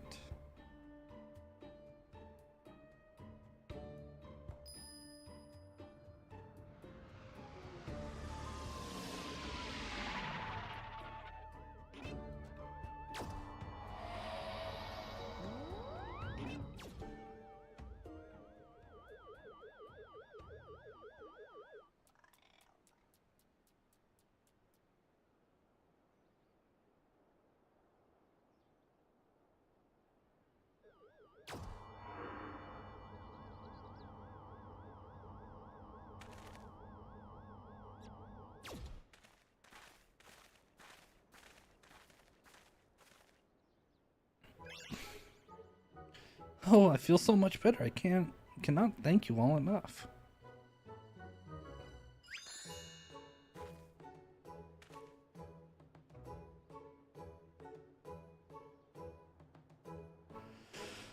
Master Poo-Poo recovered his strength in mere moments. 'Twould seem his powers of recuperation are just as advanced as his technology.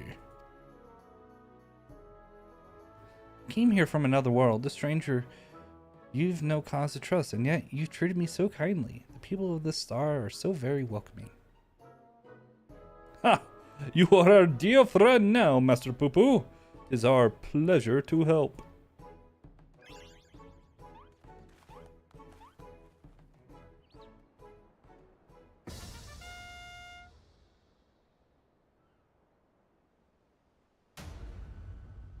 and it will be my pleasure to harm.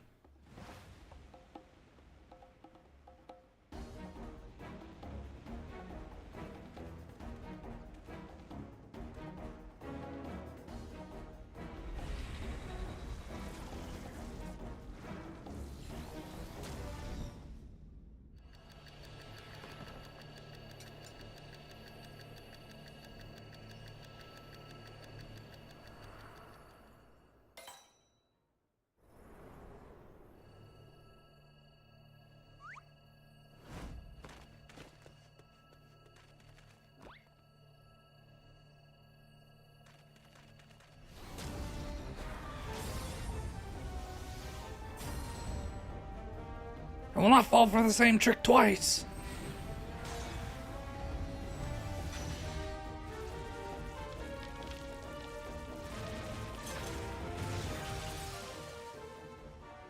No, Brandy Hill.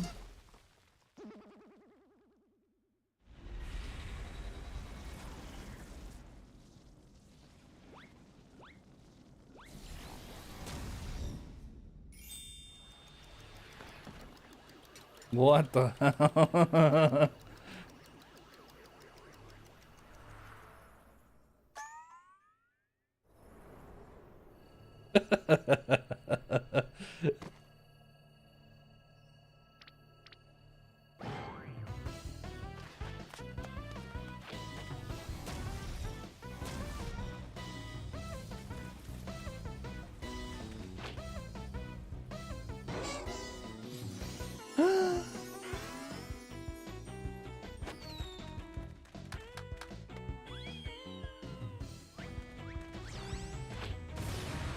Damn, Hildibrand.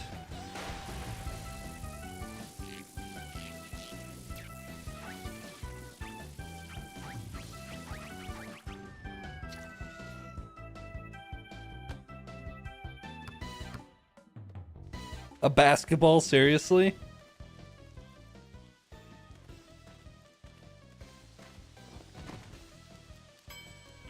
That was probably, they're probably gonna use it as a volleyball.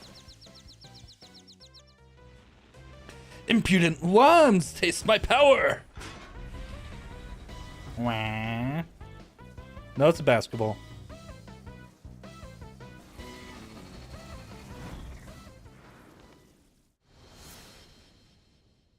Kobe.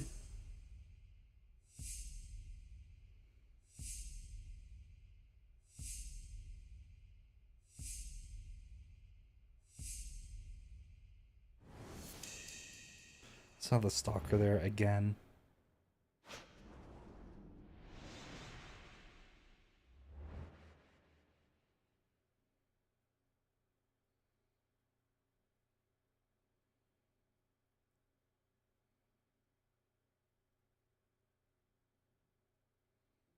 Bonk.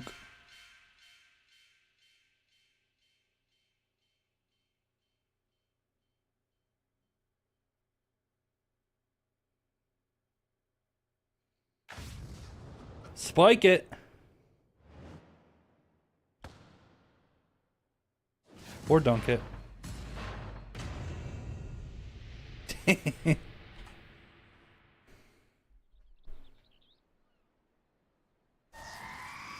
Wah, boom.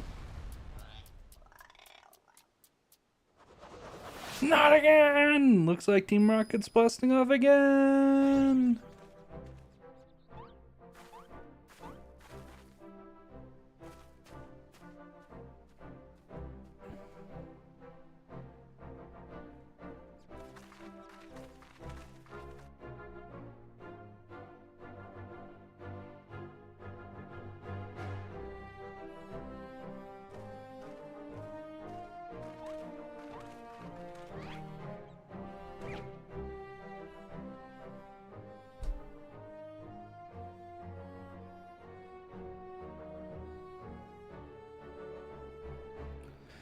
Took the full force of that destructive beam, yet there you stand. Somewhat singed, but apparently unharmed. I pondered and puzzled over this inexplicable fortitude of yours and feel compelled to ask. Are you an alien? Haha, fine jest. But I assure you, I am without a doubt Uldan-born Mandeville of terrestrial Hioran stock. He's Hildibrand, Agent of Inquiry, Inspector Extraordinaire. What more do you need to know? Where to even begin? But never mind. We have more pressing matters.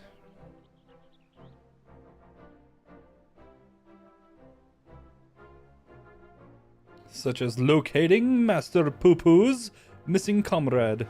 This time we reopen the case of the silent correspondent. Yes, exactly. And I have a firm theory as to who it was that took the wreckage and its erstwhile pilot. The Shartlians. I'm all but certain that they've allied with insidious extraterrestrials, which means they'll be under orders to remove any evidence of alien activity. I wager we'll find what we're looking for in Old Sharlian. We need only infiltrate their operations and expose this nefarious conspiracy.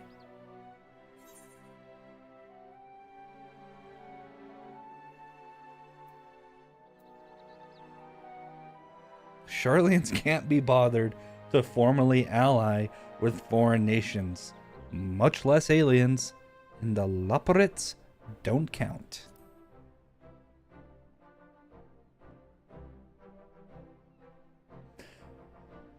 While Master Delian's theory does lack supporting facts, we have no other promising leads to pursue at the moment.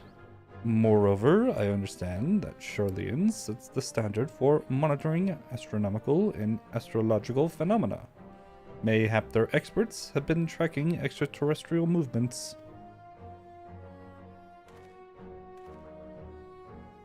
I've spoken out of turn. Please forgive my presumptuousness.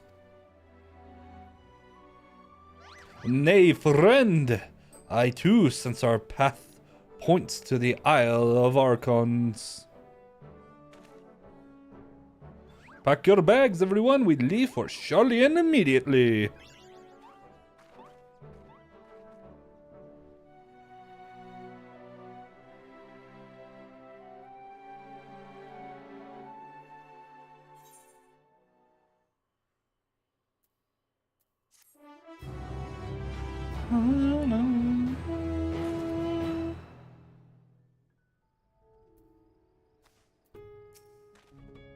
My calculations may have failed me, but my companions did not.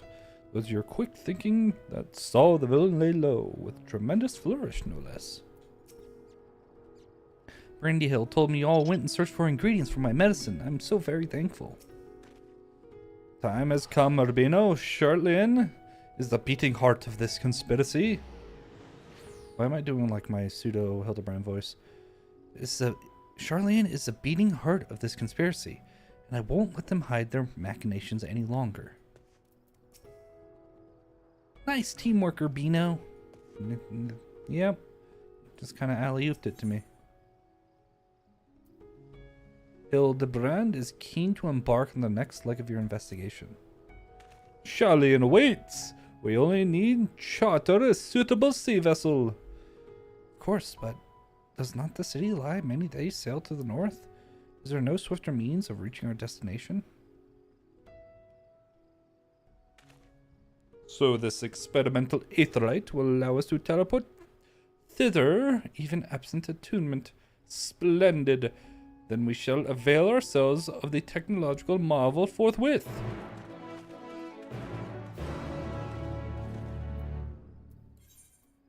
I'd be in this one.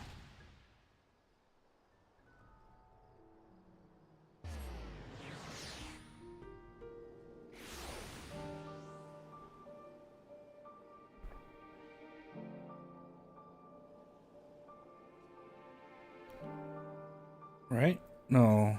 Oh, I gotta go all the way to... Oh. I'm stupid.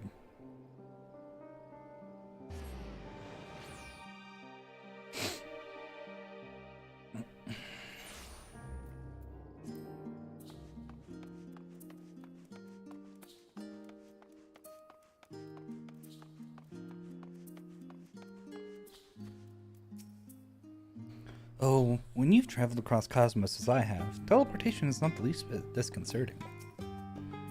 How severe is your aether thickness? How severe is your aether thickness? Thickness? Oh yeah.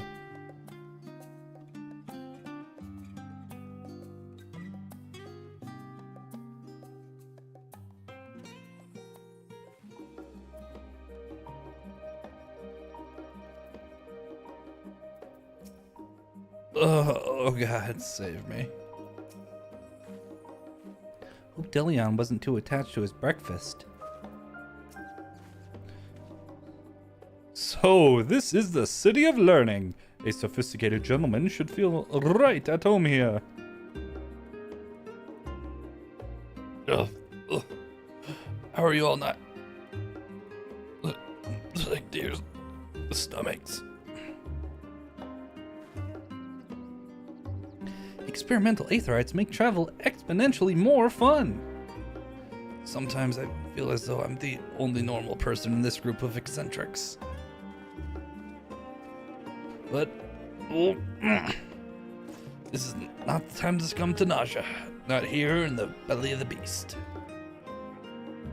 Rumor has it the Charlene's secret agents travel the star in search of specimens, which they collect and bring home in service to a confidential research project.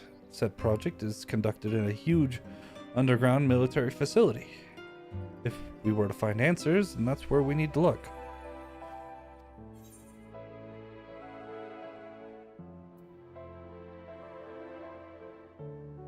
Secret agents? You mean gleaners?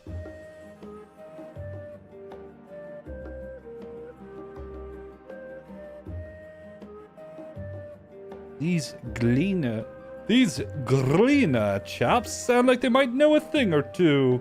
I say we pay them a visit in the little underground base. We simply take a lift from the Hall of Artifice, yes? Then let us be on our way.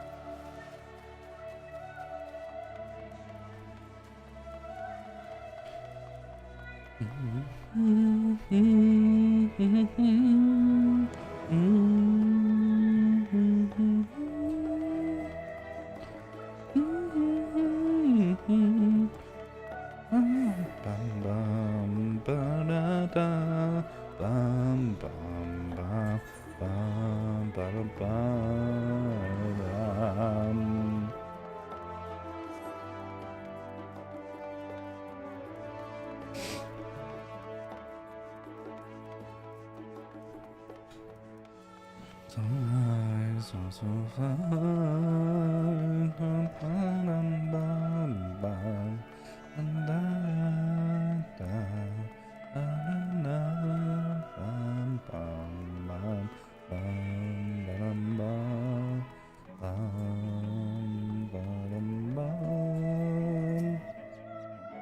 What beautiful architecture. Charlene is clearly one of your more advanced civilizations. The city's archives are said to be bursting with knowledge of countless peoples accumulated over the centuries. I should very much like to peruse the shelves once we've attended to our main mission. Haha, no thank you, I'm much recovered. If you're still feeling poorly, my all-purpose cure can perk you right up. Oh, it's the bombs. Ha! These must be the lifts in question.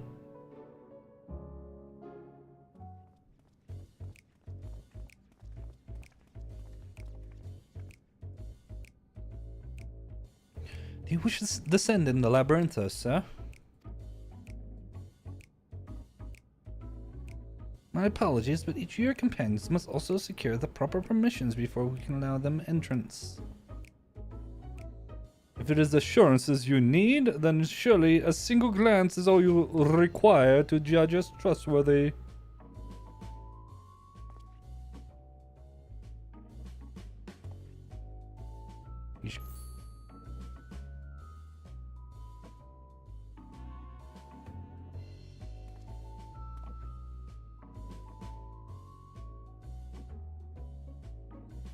could certainly make some judgments, but that is neither here nor there.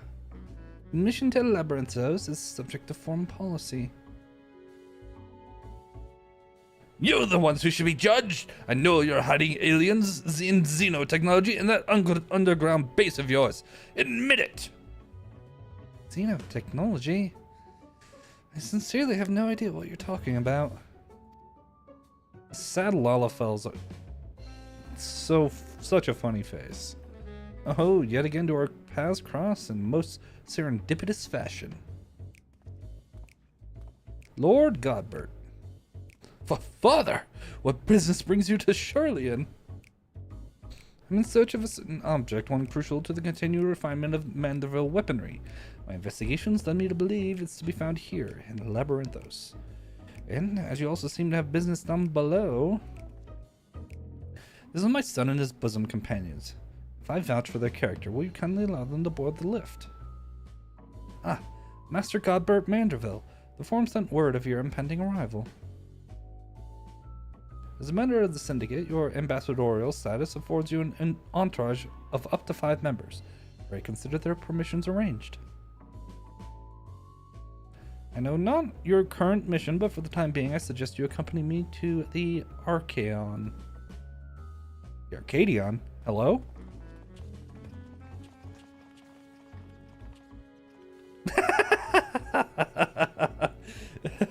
He could...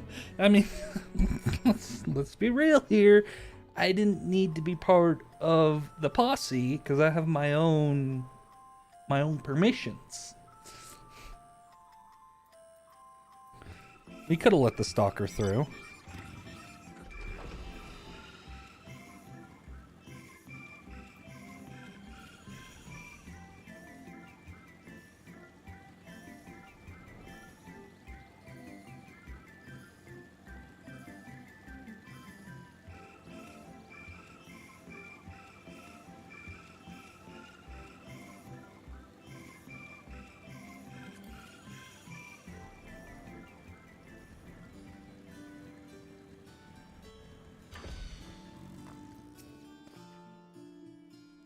From what Father tells me, the storage facility is replete with samples and specimens collected from every land on Atheris. If anyone has information concerning visiting aliens and crashed starships, it would be these studious folk.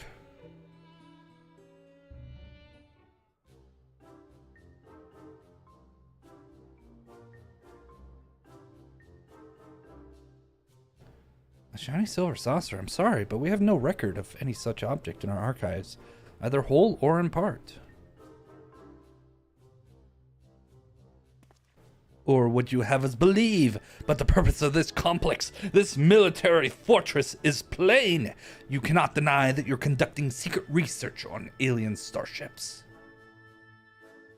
We're not conducting research on alien starships. Yes, we did build a starfaring vessel, but it was neither for military purpose nor of extraterrestrial origin. Disguising your foul lies with a sprinkling of truth, are we? Fine. I'll dig up the facts myself, and then everyone will hear what you're really up to.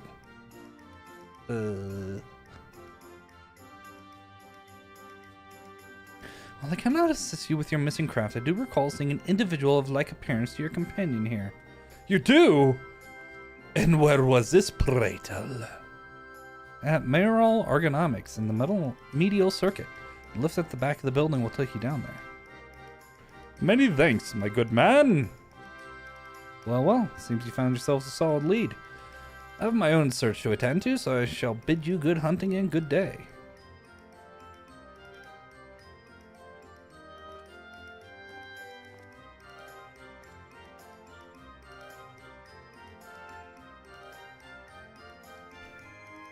Another round of in-depth inquiries by the agent of inquiry and friends is in order. To Mayoral Ergonomics we go.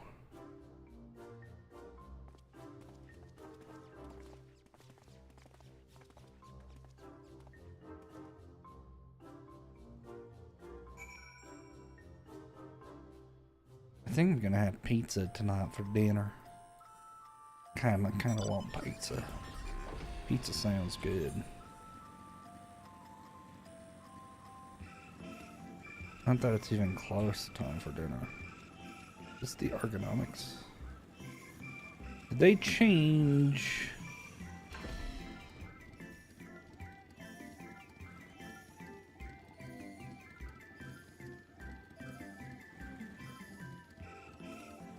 Is it still the ultra bad? No, these look a little bit more shapely.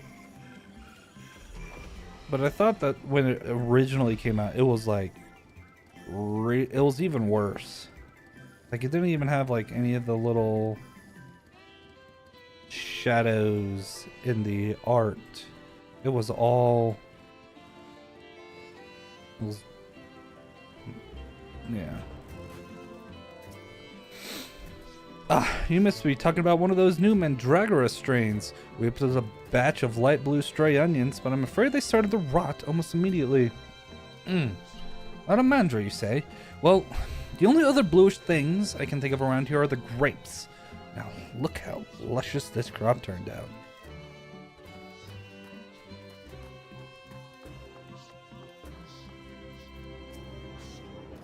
Your description would lead me to believe you're looking for one of the Mandragoras hereabouts. But if, as you say, it is something else you're after, then I'm not sure if I can be of much help. I've only just started working here, so you may have more luck asking the older hands.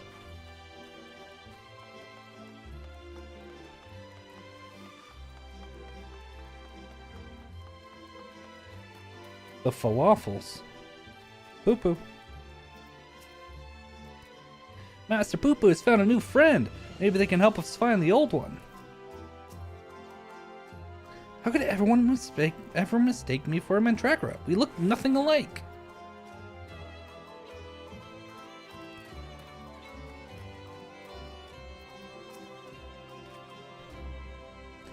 Yes, the little blue man, I saw him with mine own 2 eyes. I did, and it was no Mandragora. The gleaner in the company of an outside visitor passed through a little while back.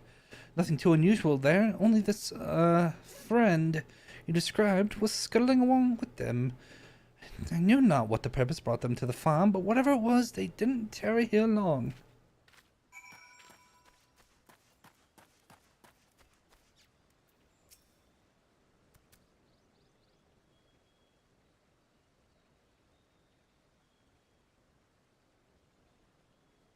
Wonderful! That corroborates the information I but moments ago skillfully squirreled out of this farmer. She claims to be an acquaintance of the greener in question. In fact, it will bring him to talk to us shortly. And will bring us to talk shortly. I do not know how to read. Let's round up the others. We should all be present to hear what revelations this professional collector has to share.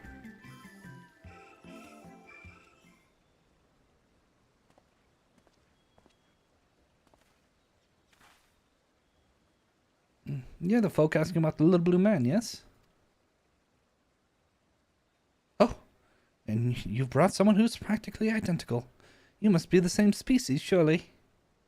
My friend was really here then? They certainly were. If you're a moment or 3, I'll tell you the whole tale. To begin at the beginning, I was in Thavner on a procurement mission when I crossed paths with an apothecary and his unusual companion. As I mentioned, the companion was almost your twin in appearance, and the wagon they rode upon bore a damaged vessel, the likes of which I'd never seen before. Could it be?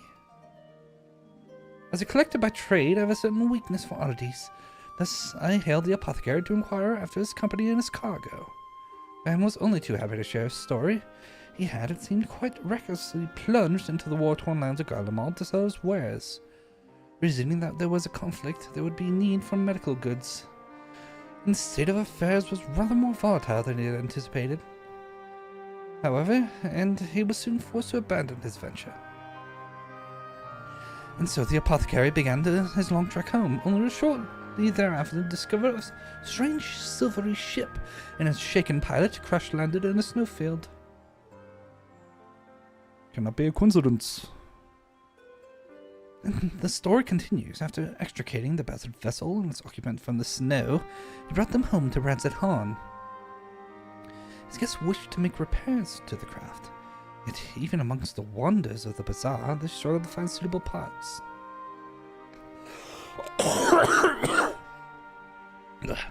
Hearing this, I suggested they bring the wreckage itself to Labyrinthos, and after they agreed to the idea, I escorted them here by myself.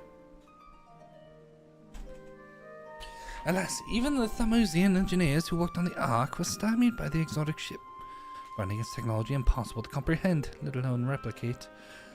The little blue fellow eventually resorted to drafting schematics, while the engineers followed these step by step to craft the essential bits and bobs. The apothecary and his companion were waiting here at the Marial.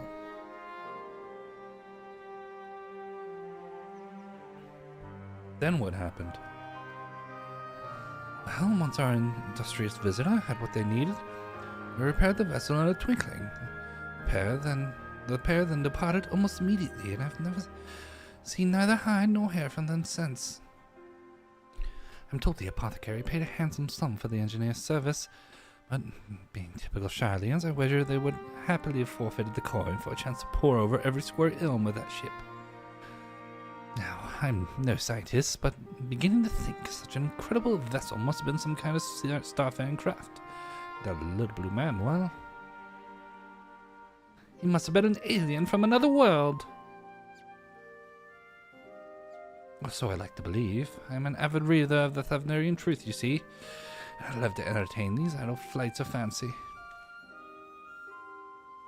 But I've rambled on too long. There are errands to attend to, and I must really take my leave. Good fortune to you.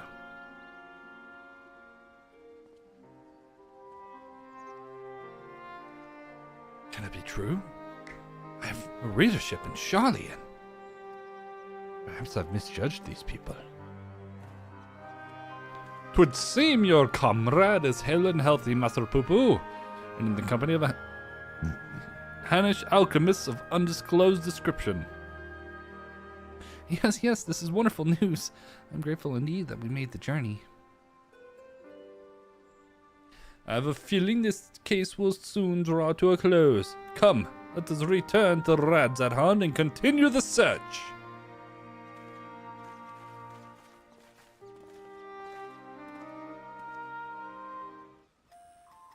Gotta go all the way back to Radz-at-Han.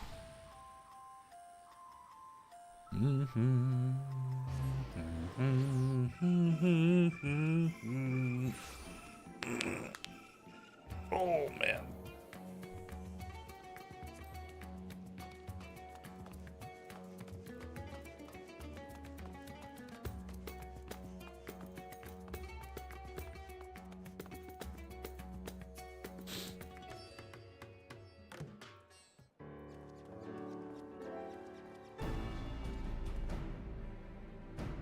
To summarize our findings, we now know Master Poo-Poo's friend is safe and in the company of a Hanish gentleman, and probably here on this very isle.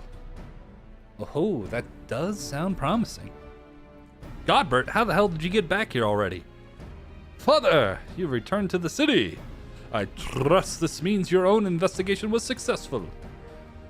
That it was, although laying hands on the object of my desire has been a long and frustrating ordeal, to say the least. Much painstaking research revealed to me the existence of a hereditary Mandeville relic, within which slumbers the secrets of weapon augmentation. Yet though I turned our ancestral home upside down, I failed to unearth the artifact in question. The reason for its absence became clear when I chanced upon the journal of one of our forefathers. He wrote of a visiting scholar's keen interest in the relic and how he thus surrendered it into Charlian safekeeping for study. The trail led me to Labyrinthos. As it turns out, the Charlians never did find time to conduct their analysis. The custodian and I found the curio tucked away in a dusty corner of the Archaeon, still awaiting processing.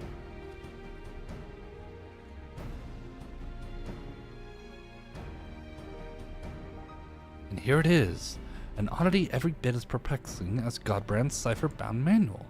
How are we to liberate its hidden wisdom?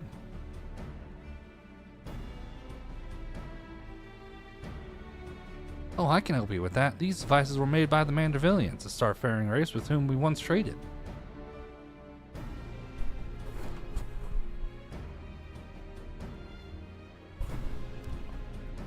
What?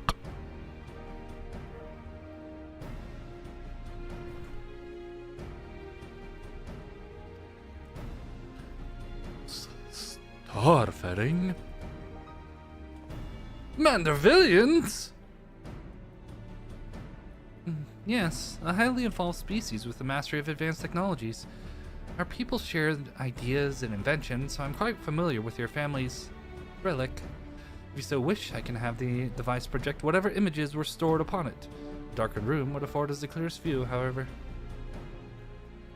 Then let us retire to our rooms in comma and dim the lanterns. We must behold these secrets in optimal conditions.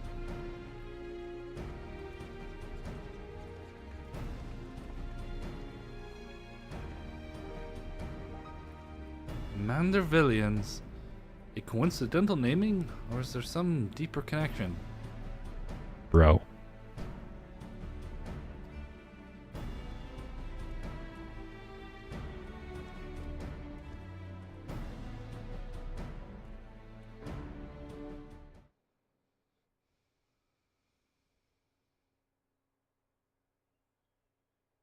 Everyone comfortable? Let's see what the device has for us.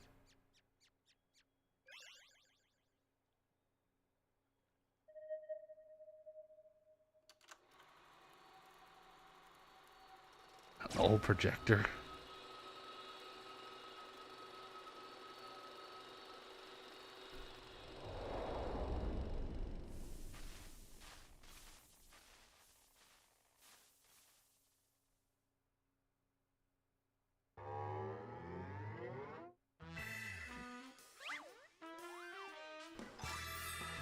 Damn, it looks like a young Godbert.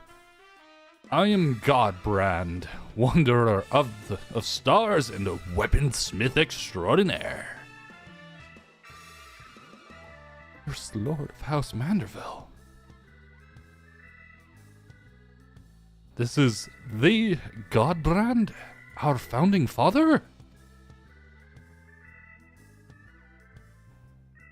I record this message that my descendants may know the truth of their cosmic origins.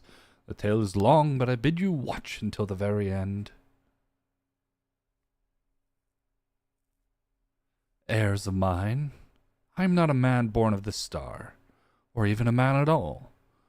I am of the Mandervillians, a race which hails from the far side of the great expanse.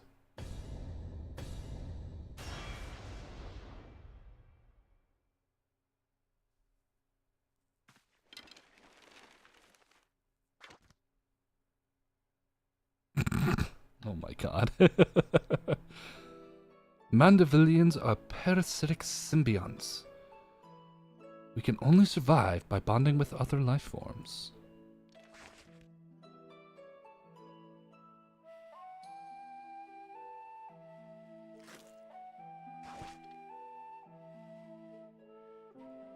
Once our essence has taken root, we supplant the host's mind and strengthen its physical structures, imbuing our new form with a steel-like resilience. I knew there was something alien about that impossible imperviousness.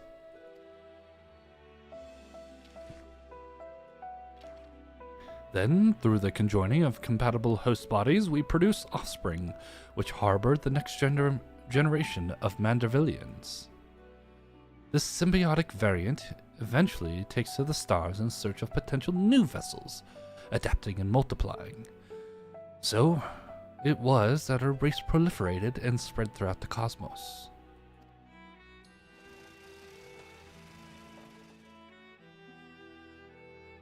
Until, tragically, our flourishing civilization was brought to an abrupt end.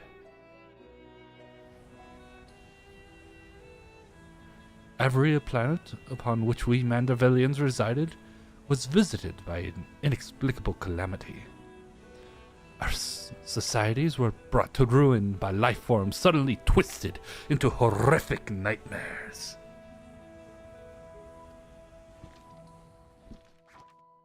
final days.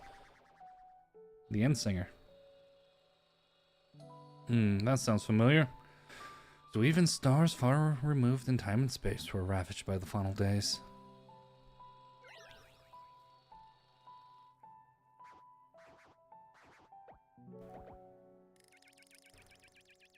Desperate to avoid the same fate. One sec. Desperate to avoid the same fate, a comrade and I boarded a ship and fled upwards into the starry night.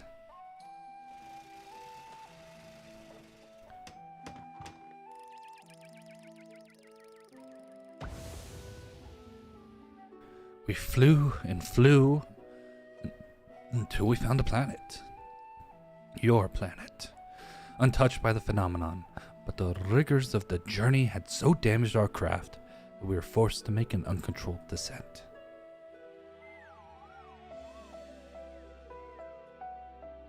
I alone crawled from the wreckage, badly injured and near death.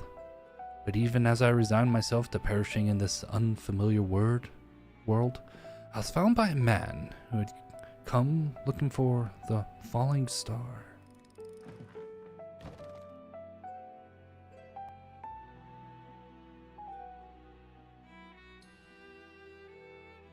As a rule, Mandavillians do not take intelligent life forms for hosts. After hearing my story, however, this sympathetic gentleman offered to become my vessel of his own accord. He was himself afflicted by an incurable malady, and with little time left to live, seemed content to know that his ailing body could provide safe haven for another.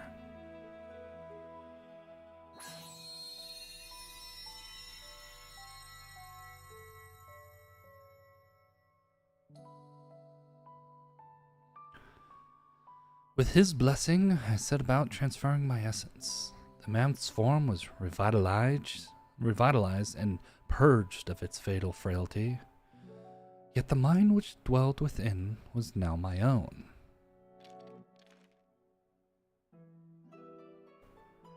I went on to build a new home for myself here, making use of my people's technology to ply the blacksmith's trade. I wed a local lass, and together we had a child. Although not pure Mandervillian, our offspring exhibits the same enhanced physiology. A boon I suspect shall be passed down for generations through the bloodline of House Manderville.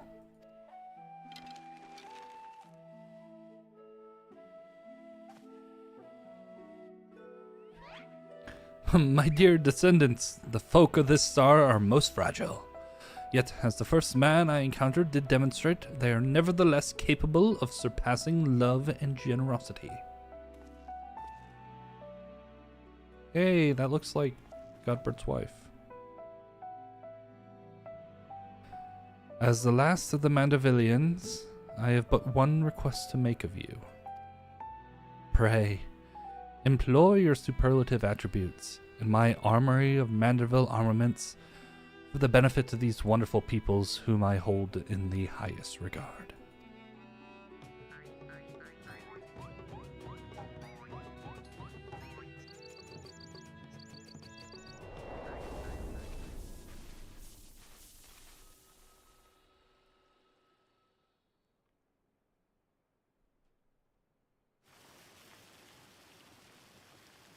What an astounding development. What is that sound?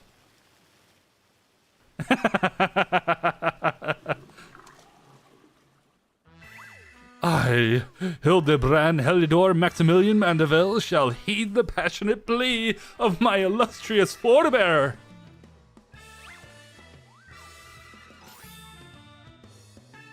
No case is too big, nor too small should it be in service to my fellow man.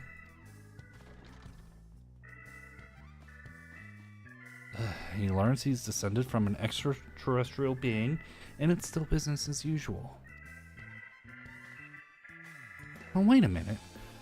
Then why is Lady Yulian so monstrously strong? Is she a descendant of aliens too?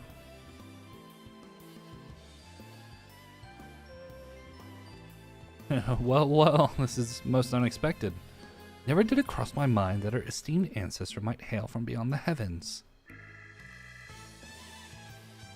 But I do wonder if that self-same blood still runs thick in our veins. The family tree I glanced over some years ago suggests that, it is unimportant. My present purpose remains unchanged, and I will bring our Manderville weaponry to the peak of perfection, for Godbrand, and for the good of our star. Before I forget, I have a gift for you. Please await me at the Aetherite Plaza, and I shall bring it to you forthwith.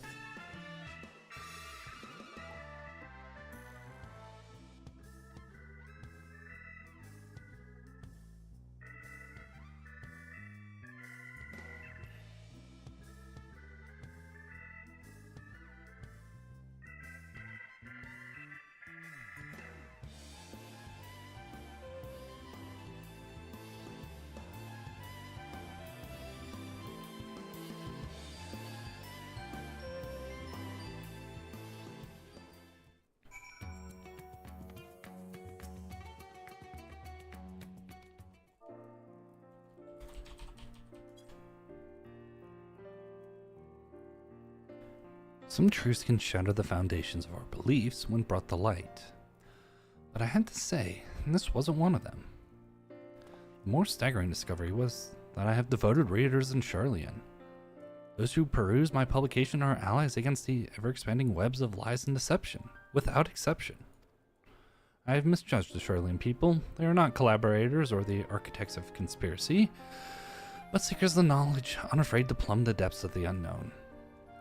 Finally.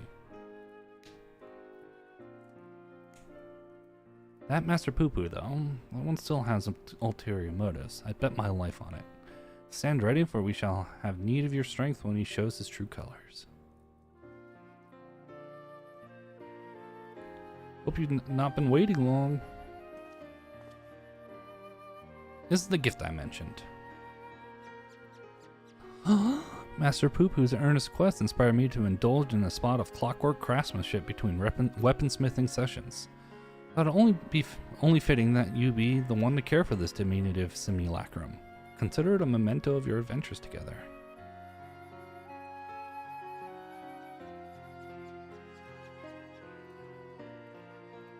As for our Manderville weaponry project, your assistance is still very much welcome, whensoever you can spare the time. Until then...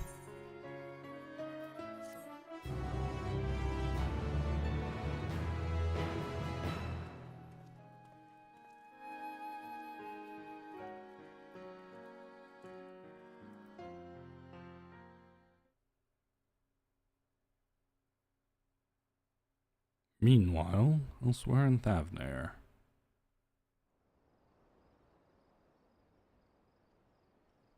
Oh, this clown again.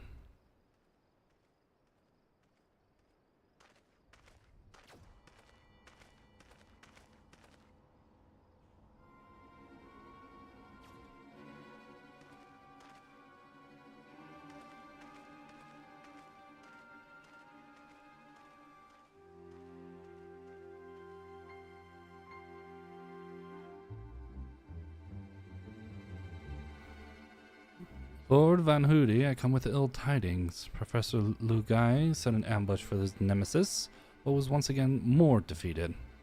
Current whereabouts are unclear.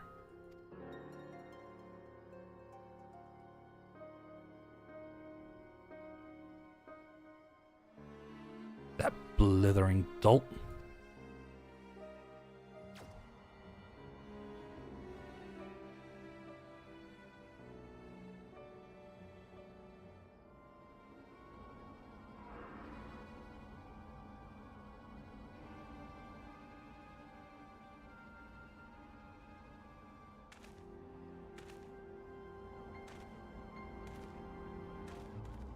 Looks like all copies of him. It is.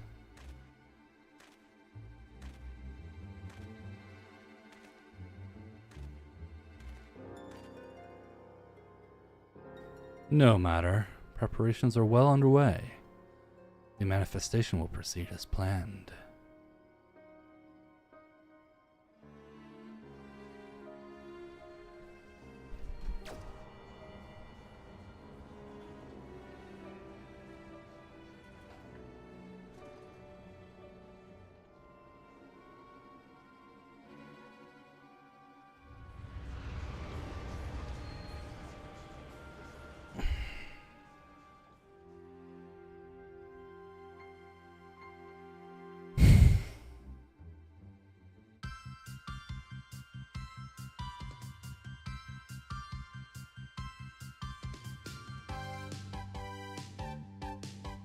Hildibrand, Nashu, Poo Poo, Brandy Hill, Godbird.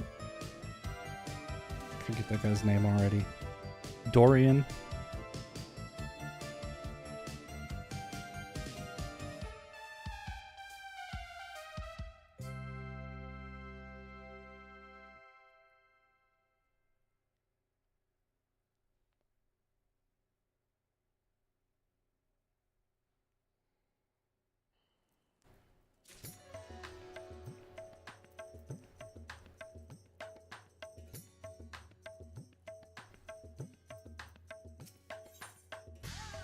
Of duplicity and duplication. Just in time to assist my latest fact-finding expedition. A recent foray into Charlene revealed that Poo Poo's friend was in the company of a Hanish alchemist, yes. As such, I was inspired to do some preliminary legwork here in Thavnair. Contact my usual sources for local sightings of alien phenomena, but alas, they had none to share. I've thus switched tactics and dedicated to track down this alchemist fellow instead. Surely someone will have heard the tale of an apothecary bold enough to set up shop on a Garlean battlefield. The inspector and others have been pursuing similar line of inquiry, yet have found no leads here in the city or at the Great Work. I believe they moved their investigation to that place, so I suggest we hurry and join them. Gonna have that little blue man muddying the waters when we sit so close to grasping his master plan.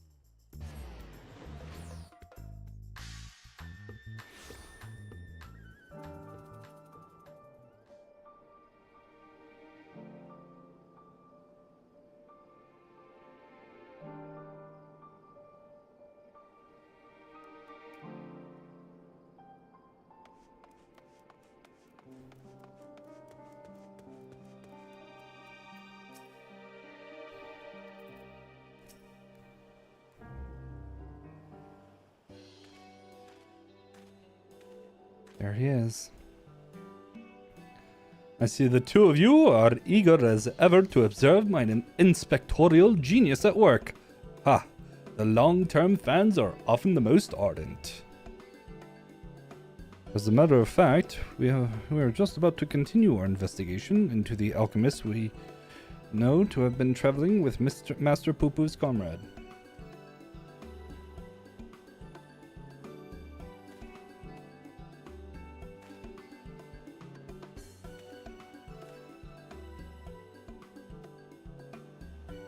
I mean, that is to say, I'm merely following the inspector's wake. You needn't be so modest, my dear Inspector Brandyhild. It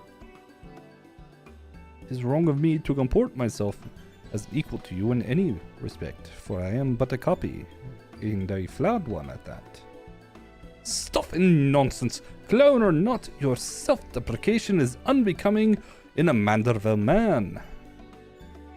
Exactly, the things you can do are amazing. Oh, I don't know about that. 'Twas you who saved Urbino from certain doom, was it not? Well, not quite as alacritus as mine, your rapid reasoning is nevertheless quite effective. It is kind of you to accept me, rough edges and all. I only hope my meager contributions are of some small assistance.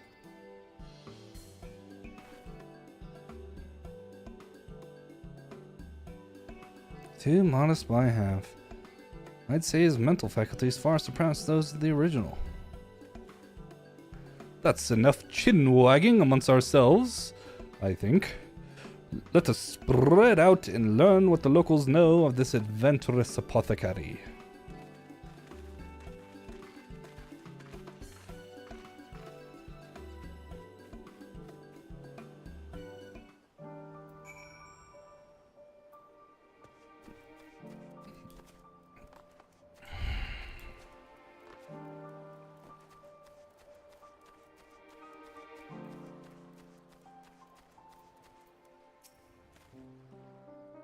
Yeah, I know the one you speak. A fellow fisherman told me all about his friend of his, an apothecary. He set off for war-torn Garlemald to sell his medicines.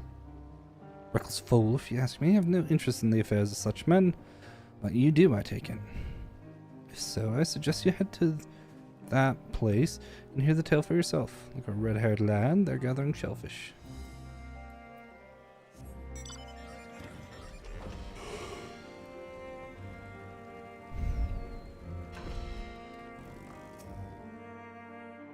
I don't know any apothecaries and rads at heart. Of course, more than I can count. Not heard tell of anyone peddling such goods in the heart of the Empire, though.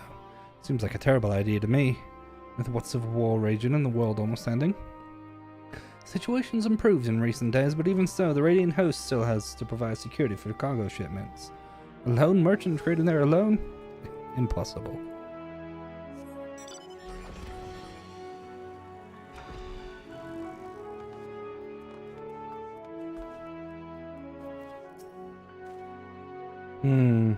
I know of many merchants who travel abroad to ply their wares, but none who have business in Garlemald. You'd have to be mad, or desperate indeed, to consider setting up shop in that troubled land. I mean, word is we signed some kind of trade agreement with the Gallians, but it's still not the kind of place where one simply wanders in and opens a street stall.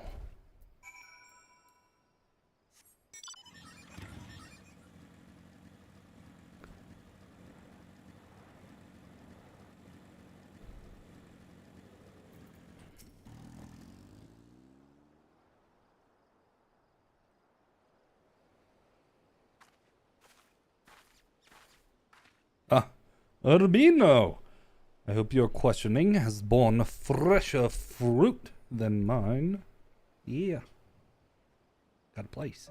Oh, good fellow the alchemist in question, you say? Then let us gather the troops and pay a visit to this felicitous fisherman.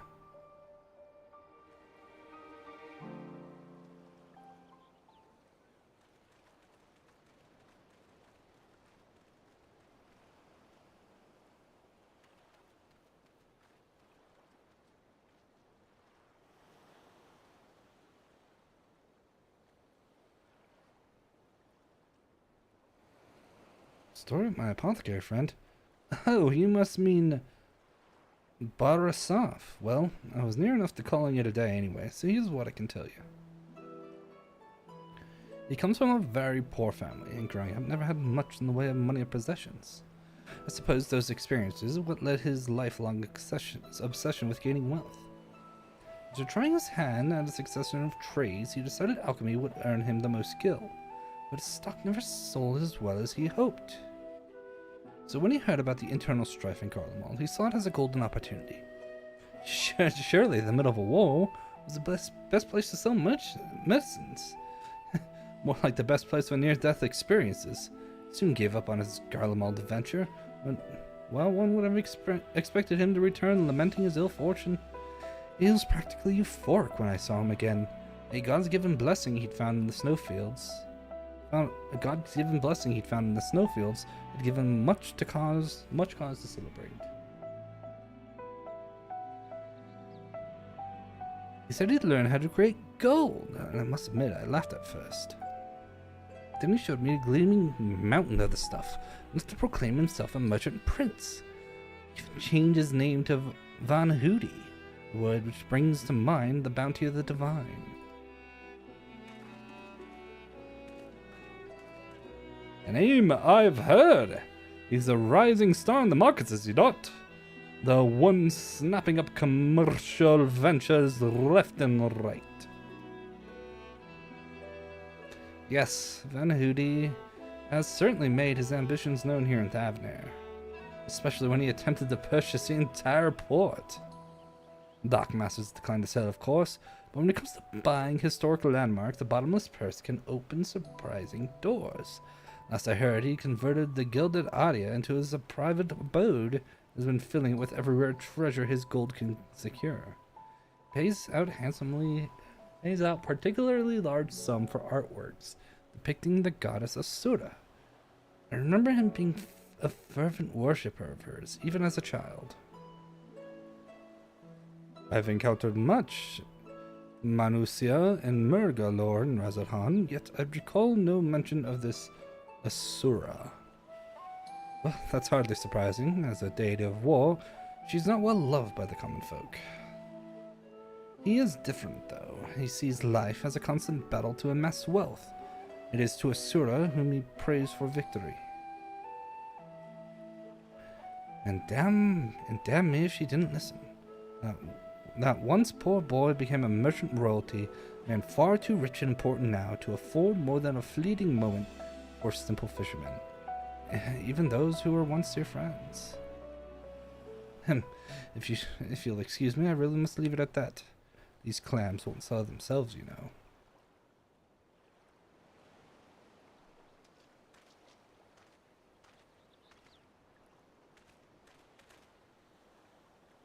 How about that, eh? Our sought after apothecary and the upstart merchant prince were one and the same. Might we assume the blessing he stumbled upon in Garlemald was a certain alien craft in its occupant? Sorry to intrude, but aren't you the hero who helped us when folk were turning into beasts? Well, some nasty-looking creature just showed up outside town. One of our guards went to confront it, but I don't like her odds of beating that thing. This sounds like a case for Inspector Hildibrand. Come, friends, let us investigate forthwith.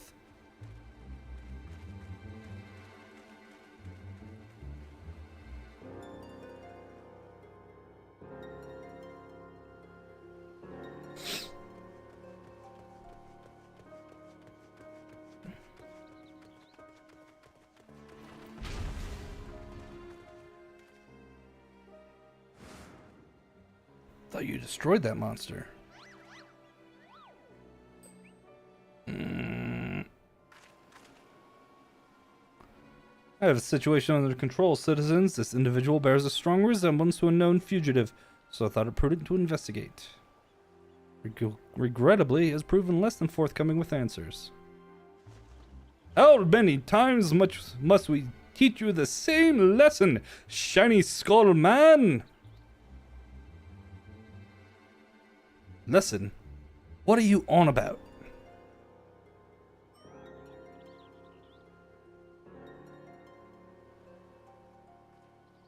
Cease this babbling and get out of my way.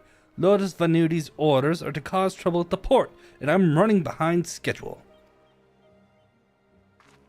Vanuti, the merchant who tried to buy Hilidibrand, so he put you up to this. Curses! How did you manage to deduce our dastardly plan? You just blurted it out. Silence! No one who learns of our scheme can be suffered to live. Prepare to be squashed, meddlesome worms!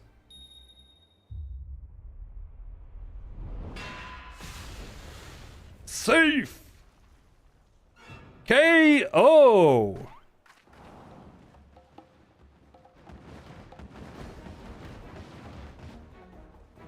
More sinister skullman.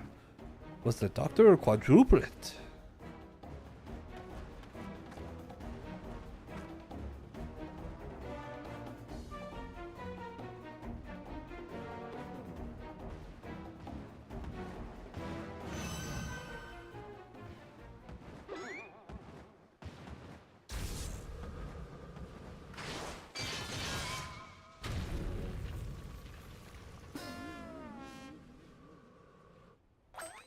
Mother!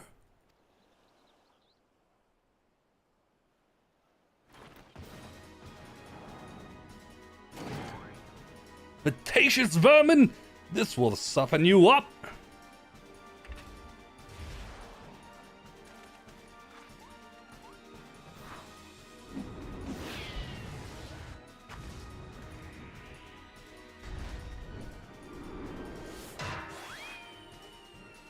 That was a foul ball. That was a shitty hit. Ah, a lucky hit.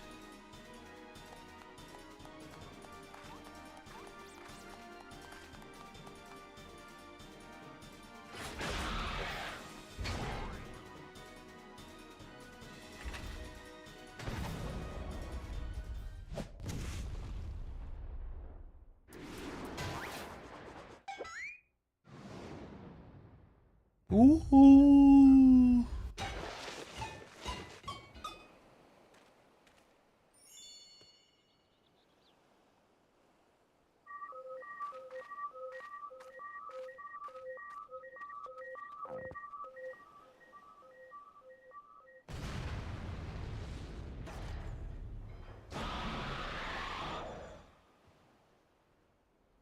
One last pitch. It is strike two.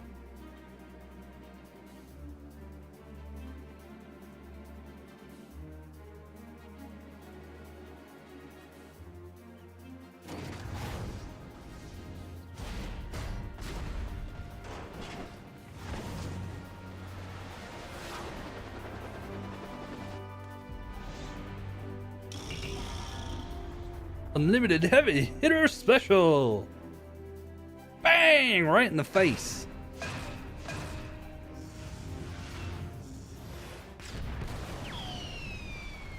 That was my fastball. Yeah, don't you watch baseball? Splitter's king right now.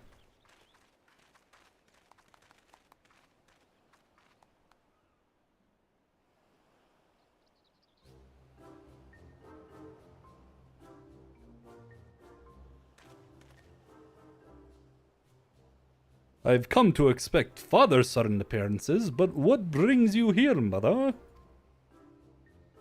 Proposition from that merchant Van Hoody. As a matter of fact, I'm accompanying your dad as a manager from Mandeville and Mandeville, and we're just on our way to the Blake's mansion. I've already refused Master Van Hoody once before when he tried to buy out our commercial empire. This time, however, the deal concerns offloading a quantity of gold at wholesale prices. It is quite an attractive offer, considering fine jewelry is our stock in trade, and we ought to at least listen to his proposal. But if you would purposefully command his lackeys to disturb the peace of a public port... We can't do business with a thug like that. Absolutely not. Yes, dear. Where do those lackeys come from in the first place? Is there a hulking, weaponized brute manufactory around here?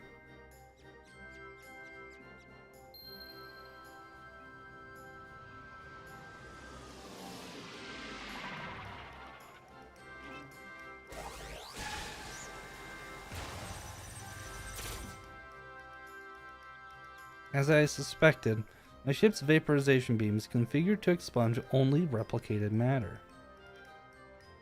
So you can copy inorganic materials as well. How interesting.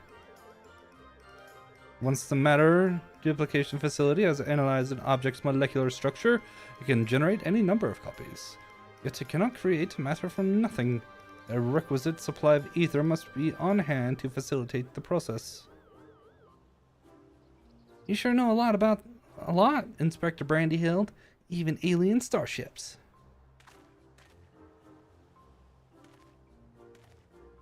It is no great achievement. As I've mentioned, the gaps in my knowledge were patched with data from the starship's own archives, which included the vessel's full schematics and functions. Assuming I understand this correctly, is it possible that Venuti is using the repaired alien craft to replicate piles and piles of gold? We share the same suspicion, Master DeLeon. To my knowledge, no other method exists that can reliably produce precious metals. Of course! 'Tis the obvious conclusion! That being the case, one might further assume that Vanuri is either threatening or deceiving Master Poopoo's comrade in order to gain access to the vessel's superior technology. Our course of action is clear. We march right up to this gold spawner's front door and demand the release of his extraterrestrial hostage.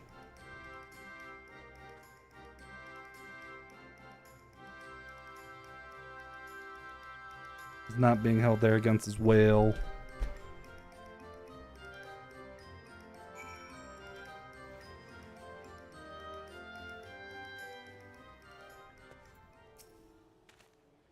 I was hesitant to put stock in the unsavory rumors I'd heard, but this unprovoked attack on the port would seem to be incontrovertible proof of Vanuti's villainy. Good to see you, Urbino. Good to see you're still keeping company with our darling boy. That blocky lad in front of you is smooth off the edges, and he'd be the spitting image of our Hildy. The inspector's mother is as monstrously strong as the Mandeville men, except that doesn't make any sense. All this talk of threats and deceit has me worried. I'm given to understand that while identical in appearance, the craft belonging to Master Poo-Poo's comrade is equipped with more advanced technology. That was a smashing hit, Urbino. Thank you. I've been in the cages practicing. We must confront this malicious merchant at once. If your heart's set on confrontation, then you may as well come with us. Vanuti's invitation included a private airship flight to his new estate.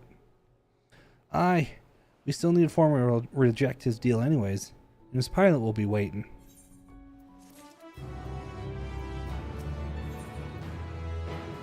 Gentleman at heart. He's ready to lead you to Vanuti's waiting pilot.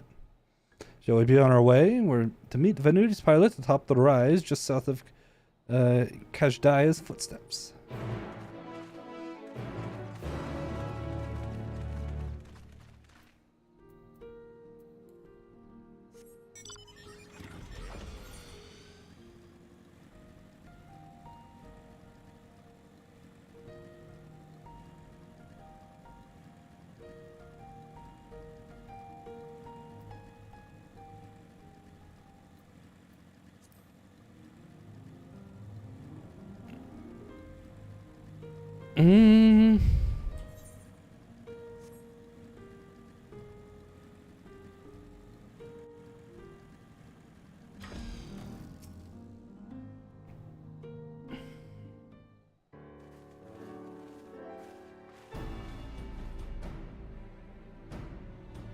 Lord Godbert, Lady Julian.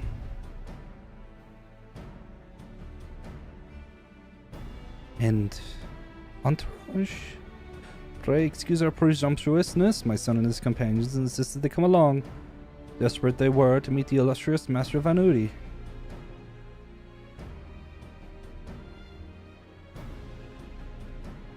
I see. One moment, if you please. Yeah, they brought friends. Yeah. One of them real blocky. Yeah. Lord Vanuti should be glad to welcome you all to his home. Pray step aboard and I shall take you there shortly.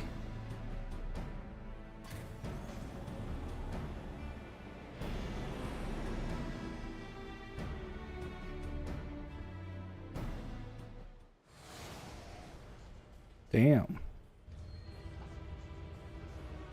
Wait, no.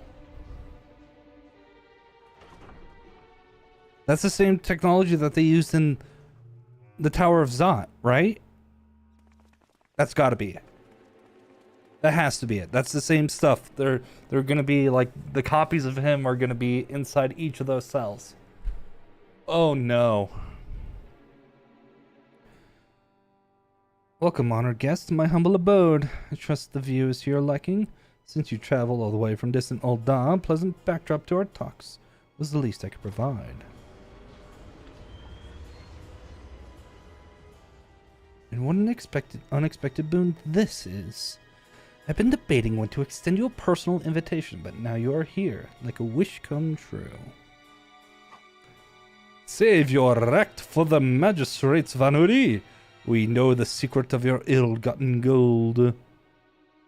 You will cease this exploitation of alien technology and release your hostage into the care of Master Poo-Poo at once.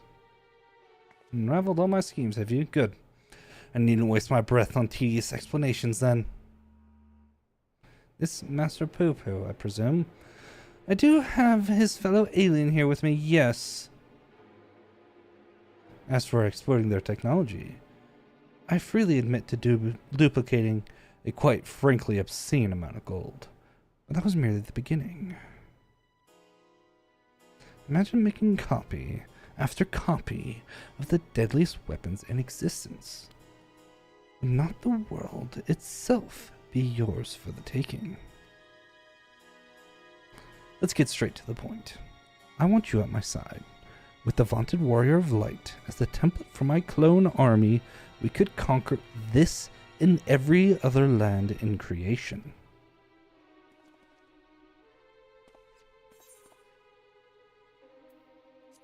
Category emphatically a nah. Nah bitch. Nah bitch. A pity, yet I anticipated you would prove to be an impediment to my ascension. Yes, it seems the time has come to test Lugay's ritual of manifestation.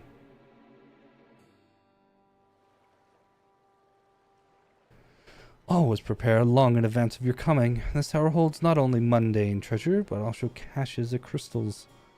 And make an icon of himself. As for the requisite congregation of worshippers, well, I had but to clone myself.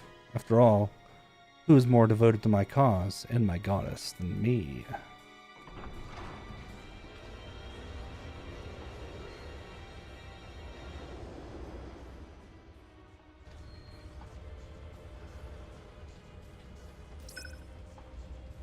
Divine Asura, take up thy blade and wage war upon mine earthly rival.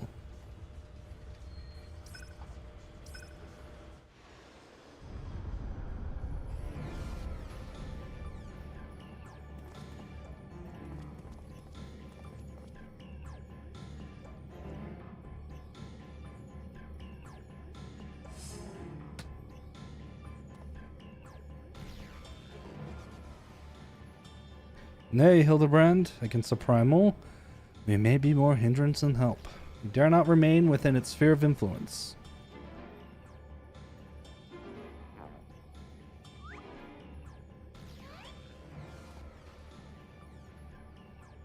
Best of luck, my friend.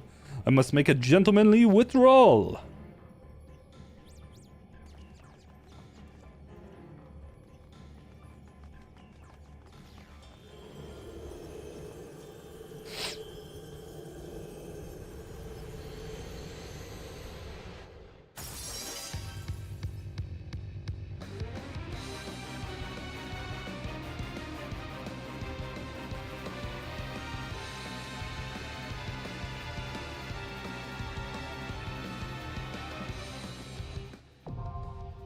Gilded Araya. I think I'm probably...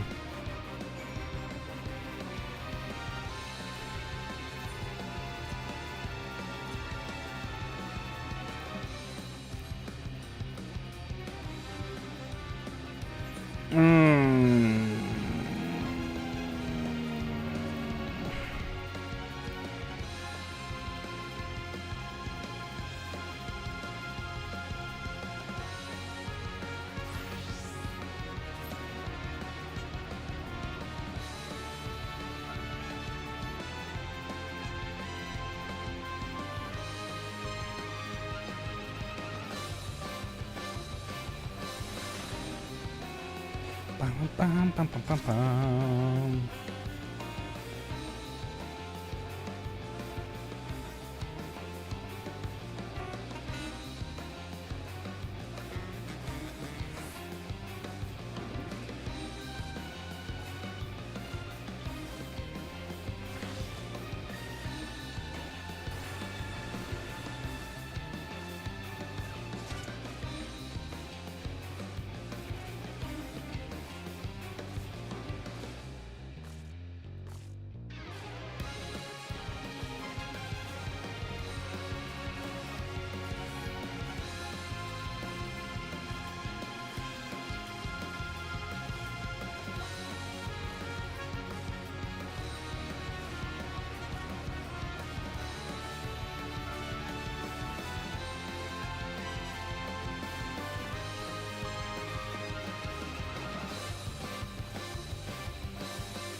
Bow, bow, bow, bow, bow, bow, bow.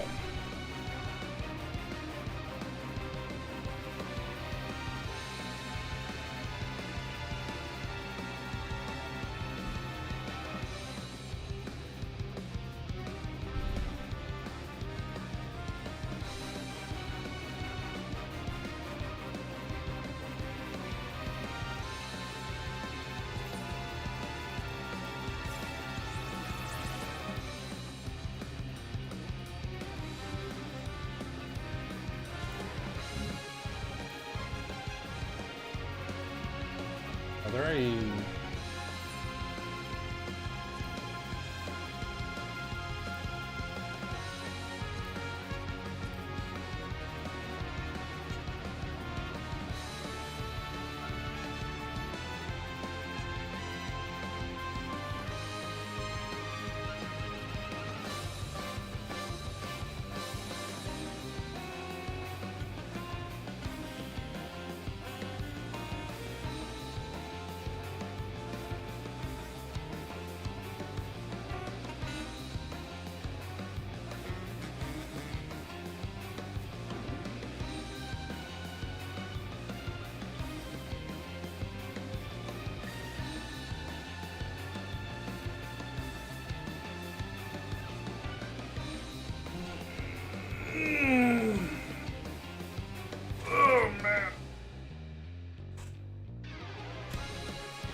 If I lose one, that's fine. I think I got enough materials for like 200 of them, so. Ooh.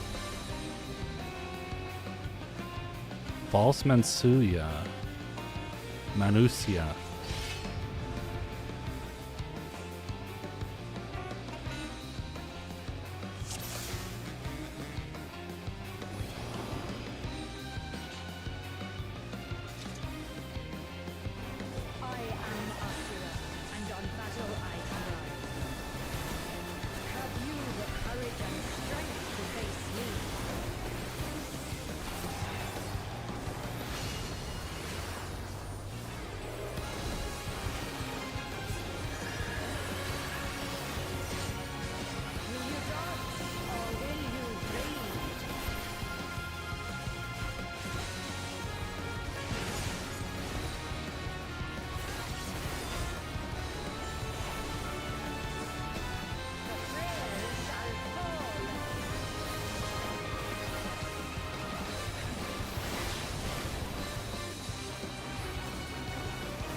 I was a bit late on.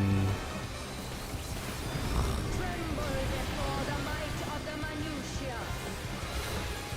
Come forth, embodiment of carnage. Revel on the bloody field of war. Spirit of battle awakens.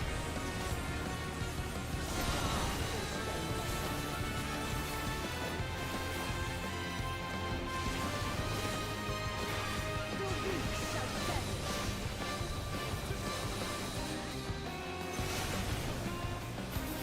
Oh, I tried to get out of the way, but I got hit anyways.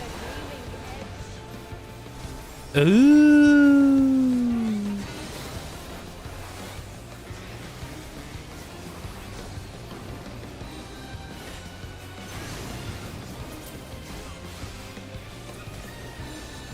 So it's like, Light shine upon you.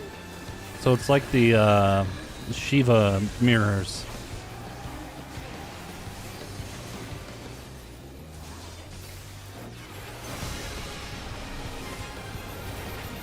I didn't think it'd be that big.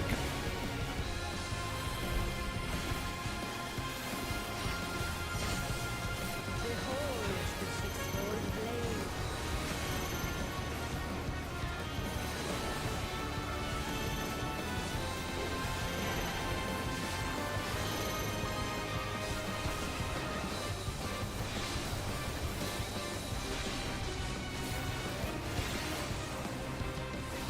Okay, I'm hitting the I don't want to do this mechanic button.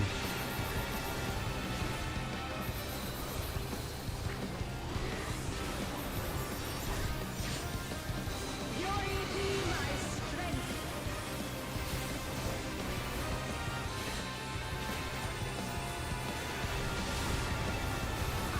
I will scatter your bones. Oh, scatter your bones.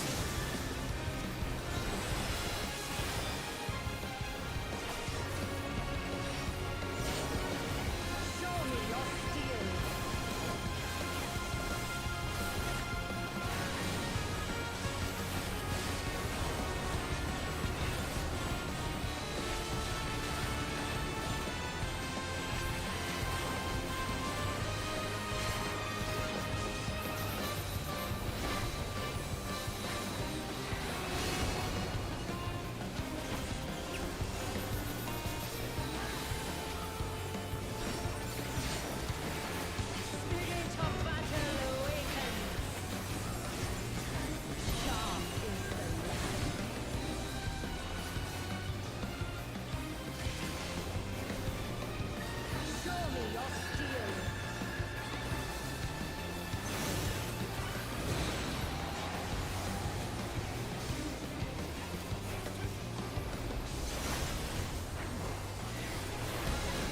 tried to pull a fast one on us.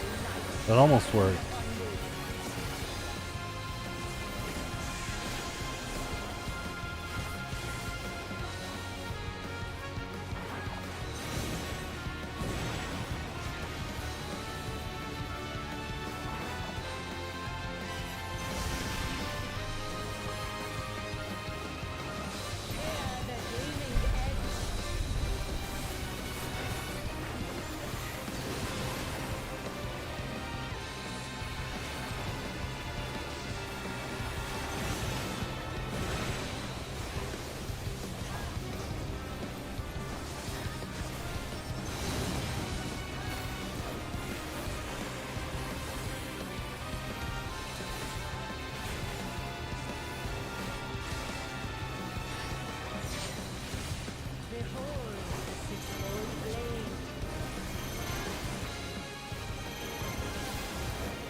God, I'm so fucking smart. Oh my god. The face of battle is ever changing. Joyful is your downfall.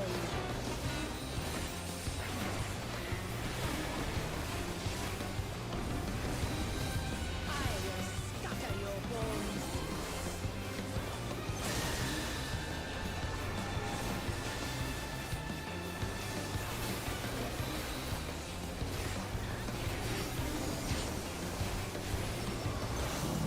Will you dodge or will you bleed? Not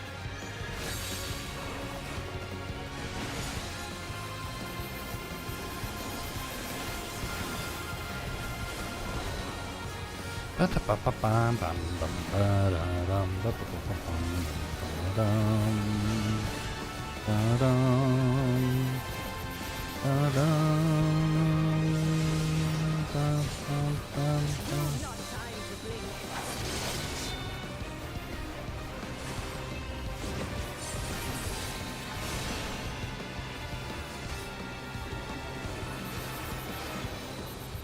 Show me your steel.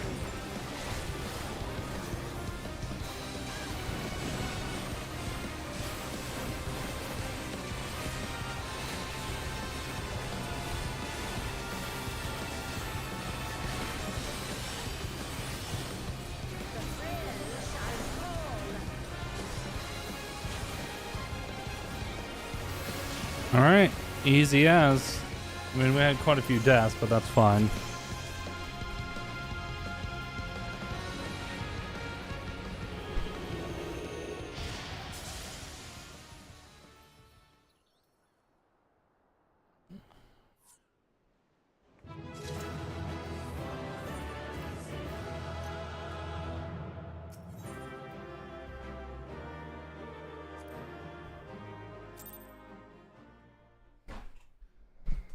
Always try to calm people. Good show, Rabino. 'Twould seem you thoroughly trounced that pesky primal. And even as we speak, mother and father should be informing the radiant host of that despicable Van Hoodie's wrongdoings. Oh man.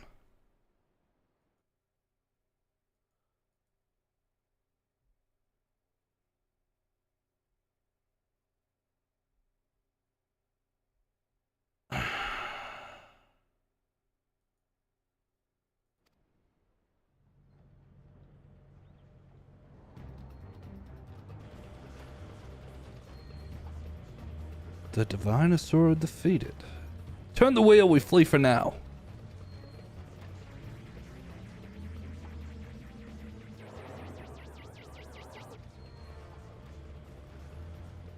Who's flying the starship without my permission? That treasure is mine and mine alone. You called for your vessel, Master Poo-Poo? No, I did not. It's my friend's ship.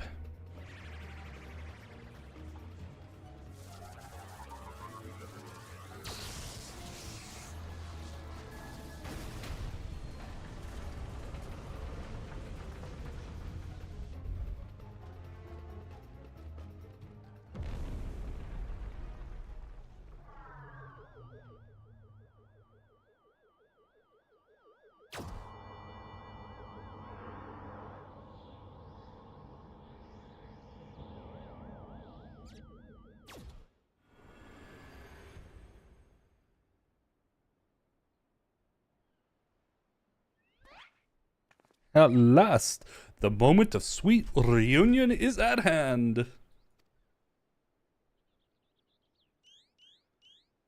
So relieved to see you safe. Likewise, my friend. Why did you open fire on the airship? Didn't that man help you after your crash? He did, at first. He pulled me from the wreckage and saw to it that my vessel was repaired. So in return, I replicated whatever trinket he desired and taught him the basics of starship technology. But that resolved to be a terrible error in judgment. When I was infected by one of the star's unique pathogens, took advantage of my weakened state, seized my ship, flew me out to the jungle, and left me there to die. Slowly, agonizingly, I was able to synthesize a cure for my affliction, and I came back to reclaim my property. This experience has led me to conclude that the dominant sentient life forms here are dull-witted, cruel, and entirely unsuited to peaceful cohabitation. We must launch a full-scale invasion. It is the only way to guarantee our survival. No, they're not all like that. These ones have been nothing but kind to me. Oh yes, they're all smiles until they laser you in the back. We have to strike first before they show their true colors.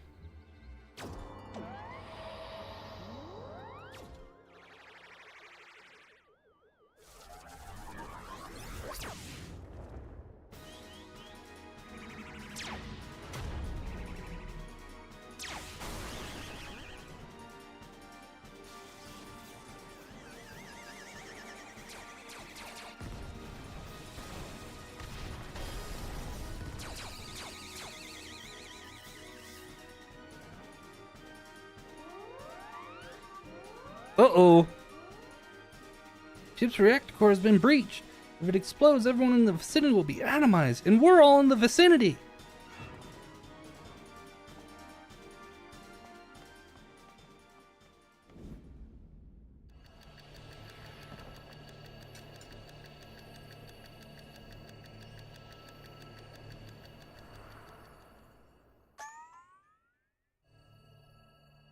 Think, damn it, think. If I'm to stop the explosion, I need to traverse a considerable distance to the starship. But I can conceive of no logical solution.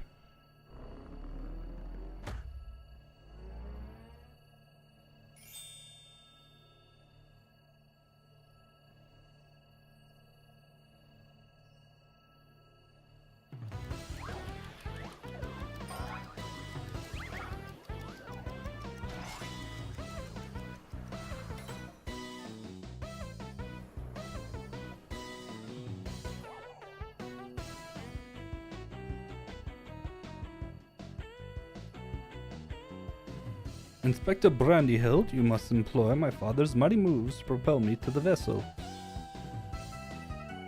I too have calculated that Lord Godbird's signature technique are our only means of achieving sufficient propulsion. Yet there is a flaw in your proposal. I lack the strength to properly perform the throw. I have no time to teach you the starship's controls. Inspector Hildibrand, it is you who must fling me. Oh.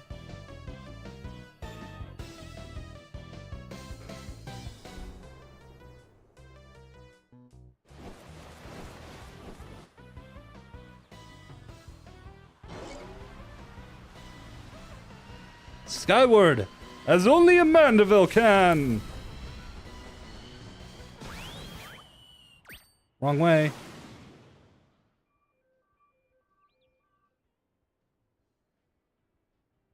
I lost my grip.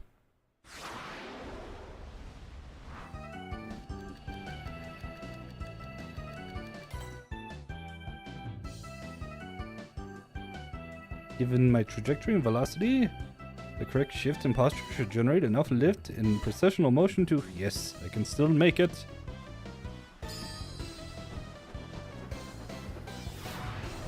Turned into a boomerang.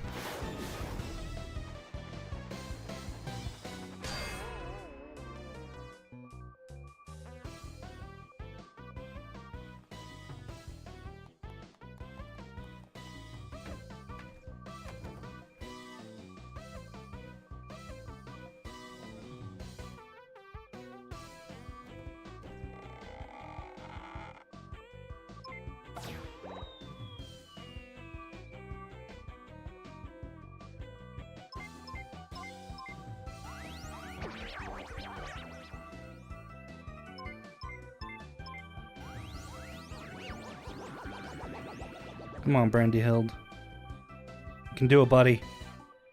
It's too late. The reactor is going critical. There's only one way to save the day.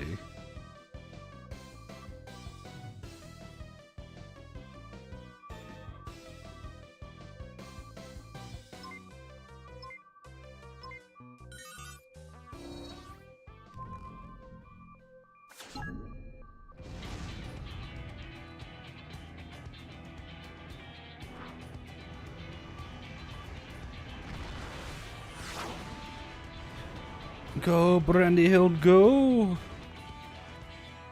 Inspector Brandyhild!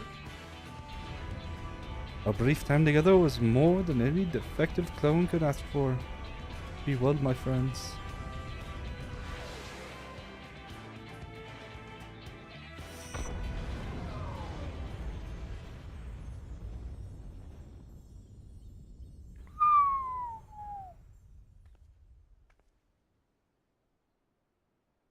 Is this case closed for Inspector Brandyhild?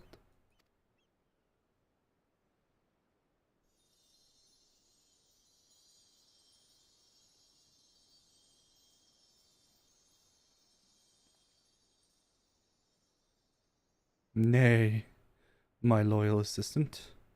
As a chip off the old gentleman, our dear Brandyhild has surely survived to tell the tale.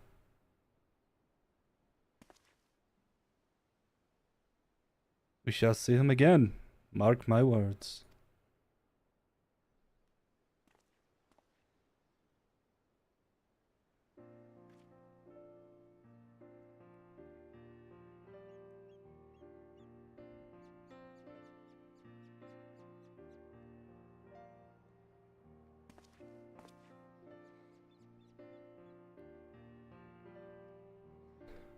You rescued me, even though I tried to incinerate you with high-intensity plasma blasts.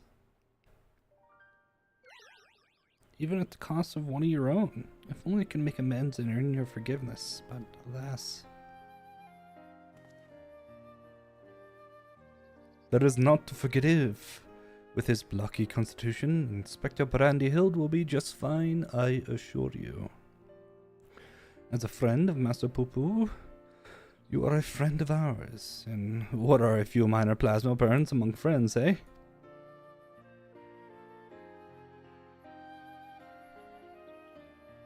Our home planet was lost to the phenomenon you call the final days. We survived only because we were away exploring the cosmos at the time. Our explorations, which had heretofore served no purpose but curiosity, shifted to a search for safe haven. We visited countless stars, but all had succumbed to the same insidious ruin as our own. Growing desperate, we decided to settle on any suitable refuge we could find, whether it was populated or not. If the native beings were hospitable, we would live peacefully alongside them. If not, then we were prepared to claim a new home by force. So it was that I arrived at your miraculous planet, lulled by the apparent absence of metaphysical chaos. I blundered into a mundane war zone, where I was promptly shut out of the sky. The rest you know already. Having fallen behind during our search, I hurried here when my communications received no answer. That was when I met you, Inspector Hildibrand. Those touched by the despair of the final days are reduced to beasts. Given our savage willingness to invade your star, it would seem that, in a sense, we fell prey to that despair after all. Fortunately, my encounter with you generous people brought me to my senses, an outcome for which I am profoundly grateful.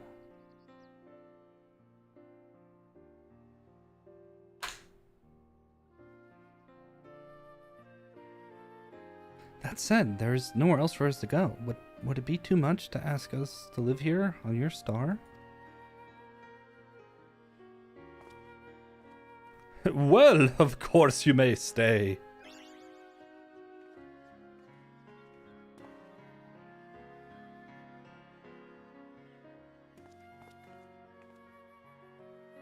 And suspect you'll be wishing to repair your damaged vessel.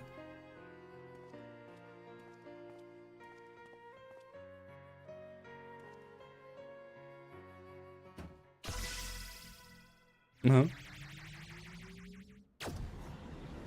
Ooh?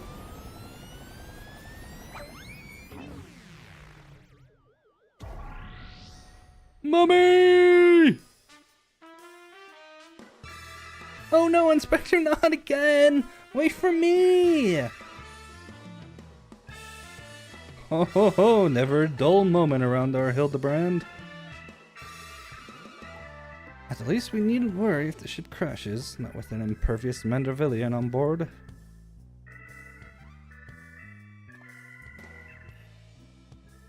Funny you shouldn't mention that. Upon reviewing the Mandeville family tree, it was made clear that a lord without heirs of his own passed the name to an adopted child several generations ago. Are you saying that you and your son are not direct descendants of Godbrand, the alien progenitor of the Manderville line? Then how do you explain your unnatural sturdiness? When it comes to building strength and perfecting gentlemanly technique, it is not one's lineage which matters, but rather the unbending conviction within one's heart. Though Godbrand's bloodline be broken, House Manderville shall live on through us. If the begoggled boy can't swallow that explanation, I've also heard talk of some unseen power driven by feelings and emotions. Could it be that you and Hildy tapped into that cosmic essence? Ho ho ho! If that's the case, then you must be positively swimming in it, my dear.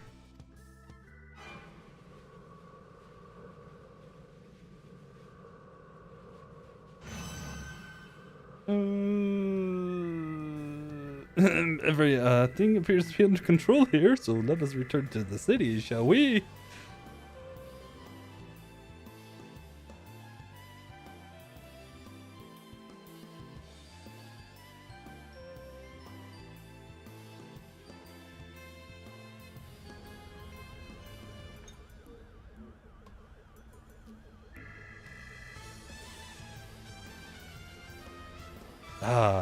Once more do I find myself hurtling at superlative speed toward an unknown destination. Another day, another thrilling case for Hildibrand. Agent of Inquiry, Inspector Extraordinaire.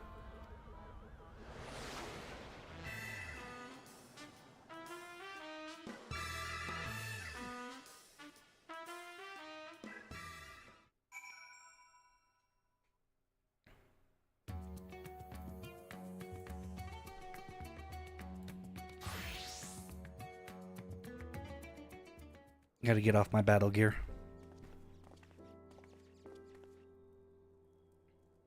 Thanks to an enlightening conversation with Master Poo-Poo on my way back, I believe I have the answers required to proceed with our weaponsmithing project. You needn't neglect your other commitments, of course, but I would welcome your continued cooperation. And with that, I bid you good day. Thank ye for looking out for our beloved son. I'm sure him and the blocky lad will be back for more cases before you know it.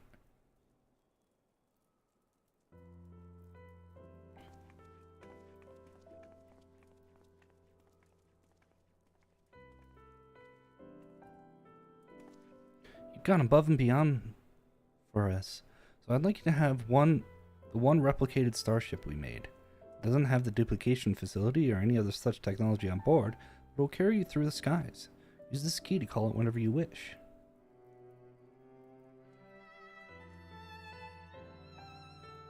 As for the two of us, we decided to get to know our new home better by embarking on a journey of exploration. And so this is where we must say our farewells. Thank you for everything. We are fortunate indeed to have met you.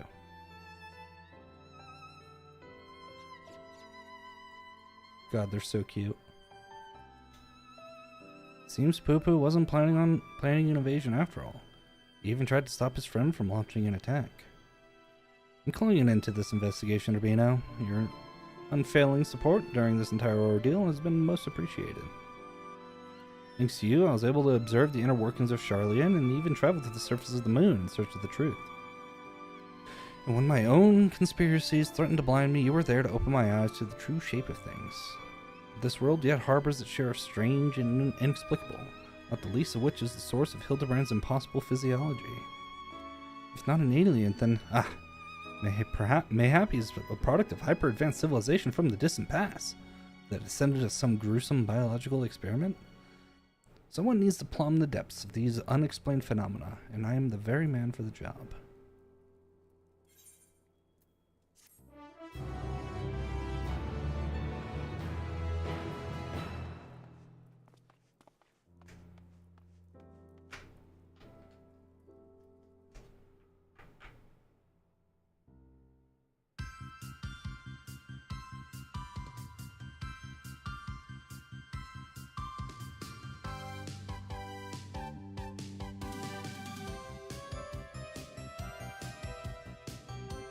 Strength and enigma remains. Info, their charming bistro, gentlemanly family.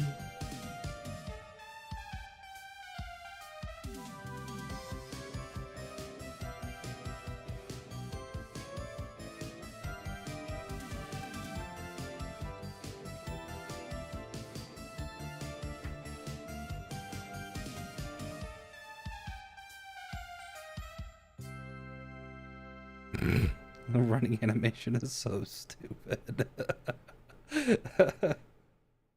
Hildibrand will return? Question mark.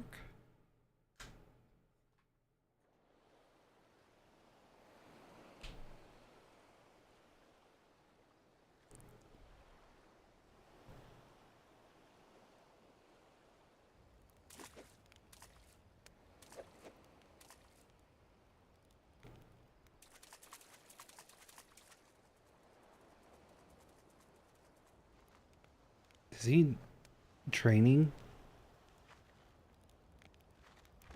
Why though?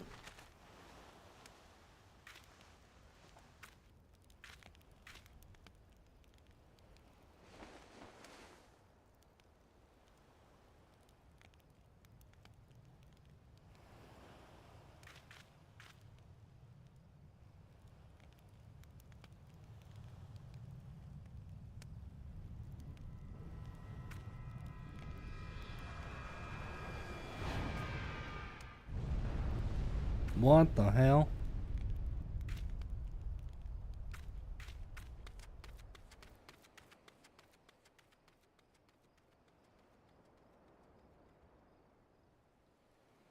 These fade to black. There we go. Oh, or not. They're going to show us. Is it going to be Brandy Hill?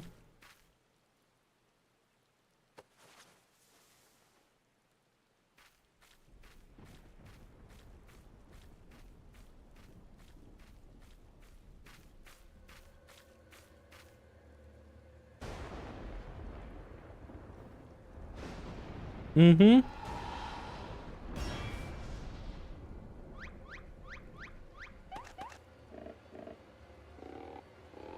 Recognize that square ass anywhere.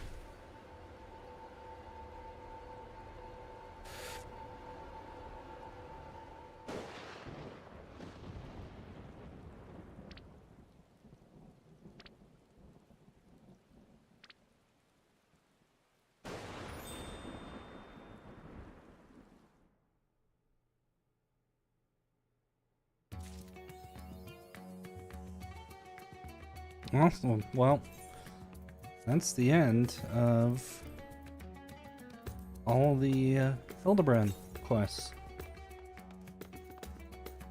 And I think that's probably where I'm going to be calling it for today. It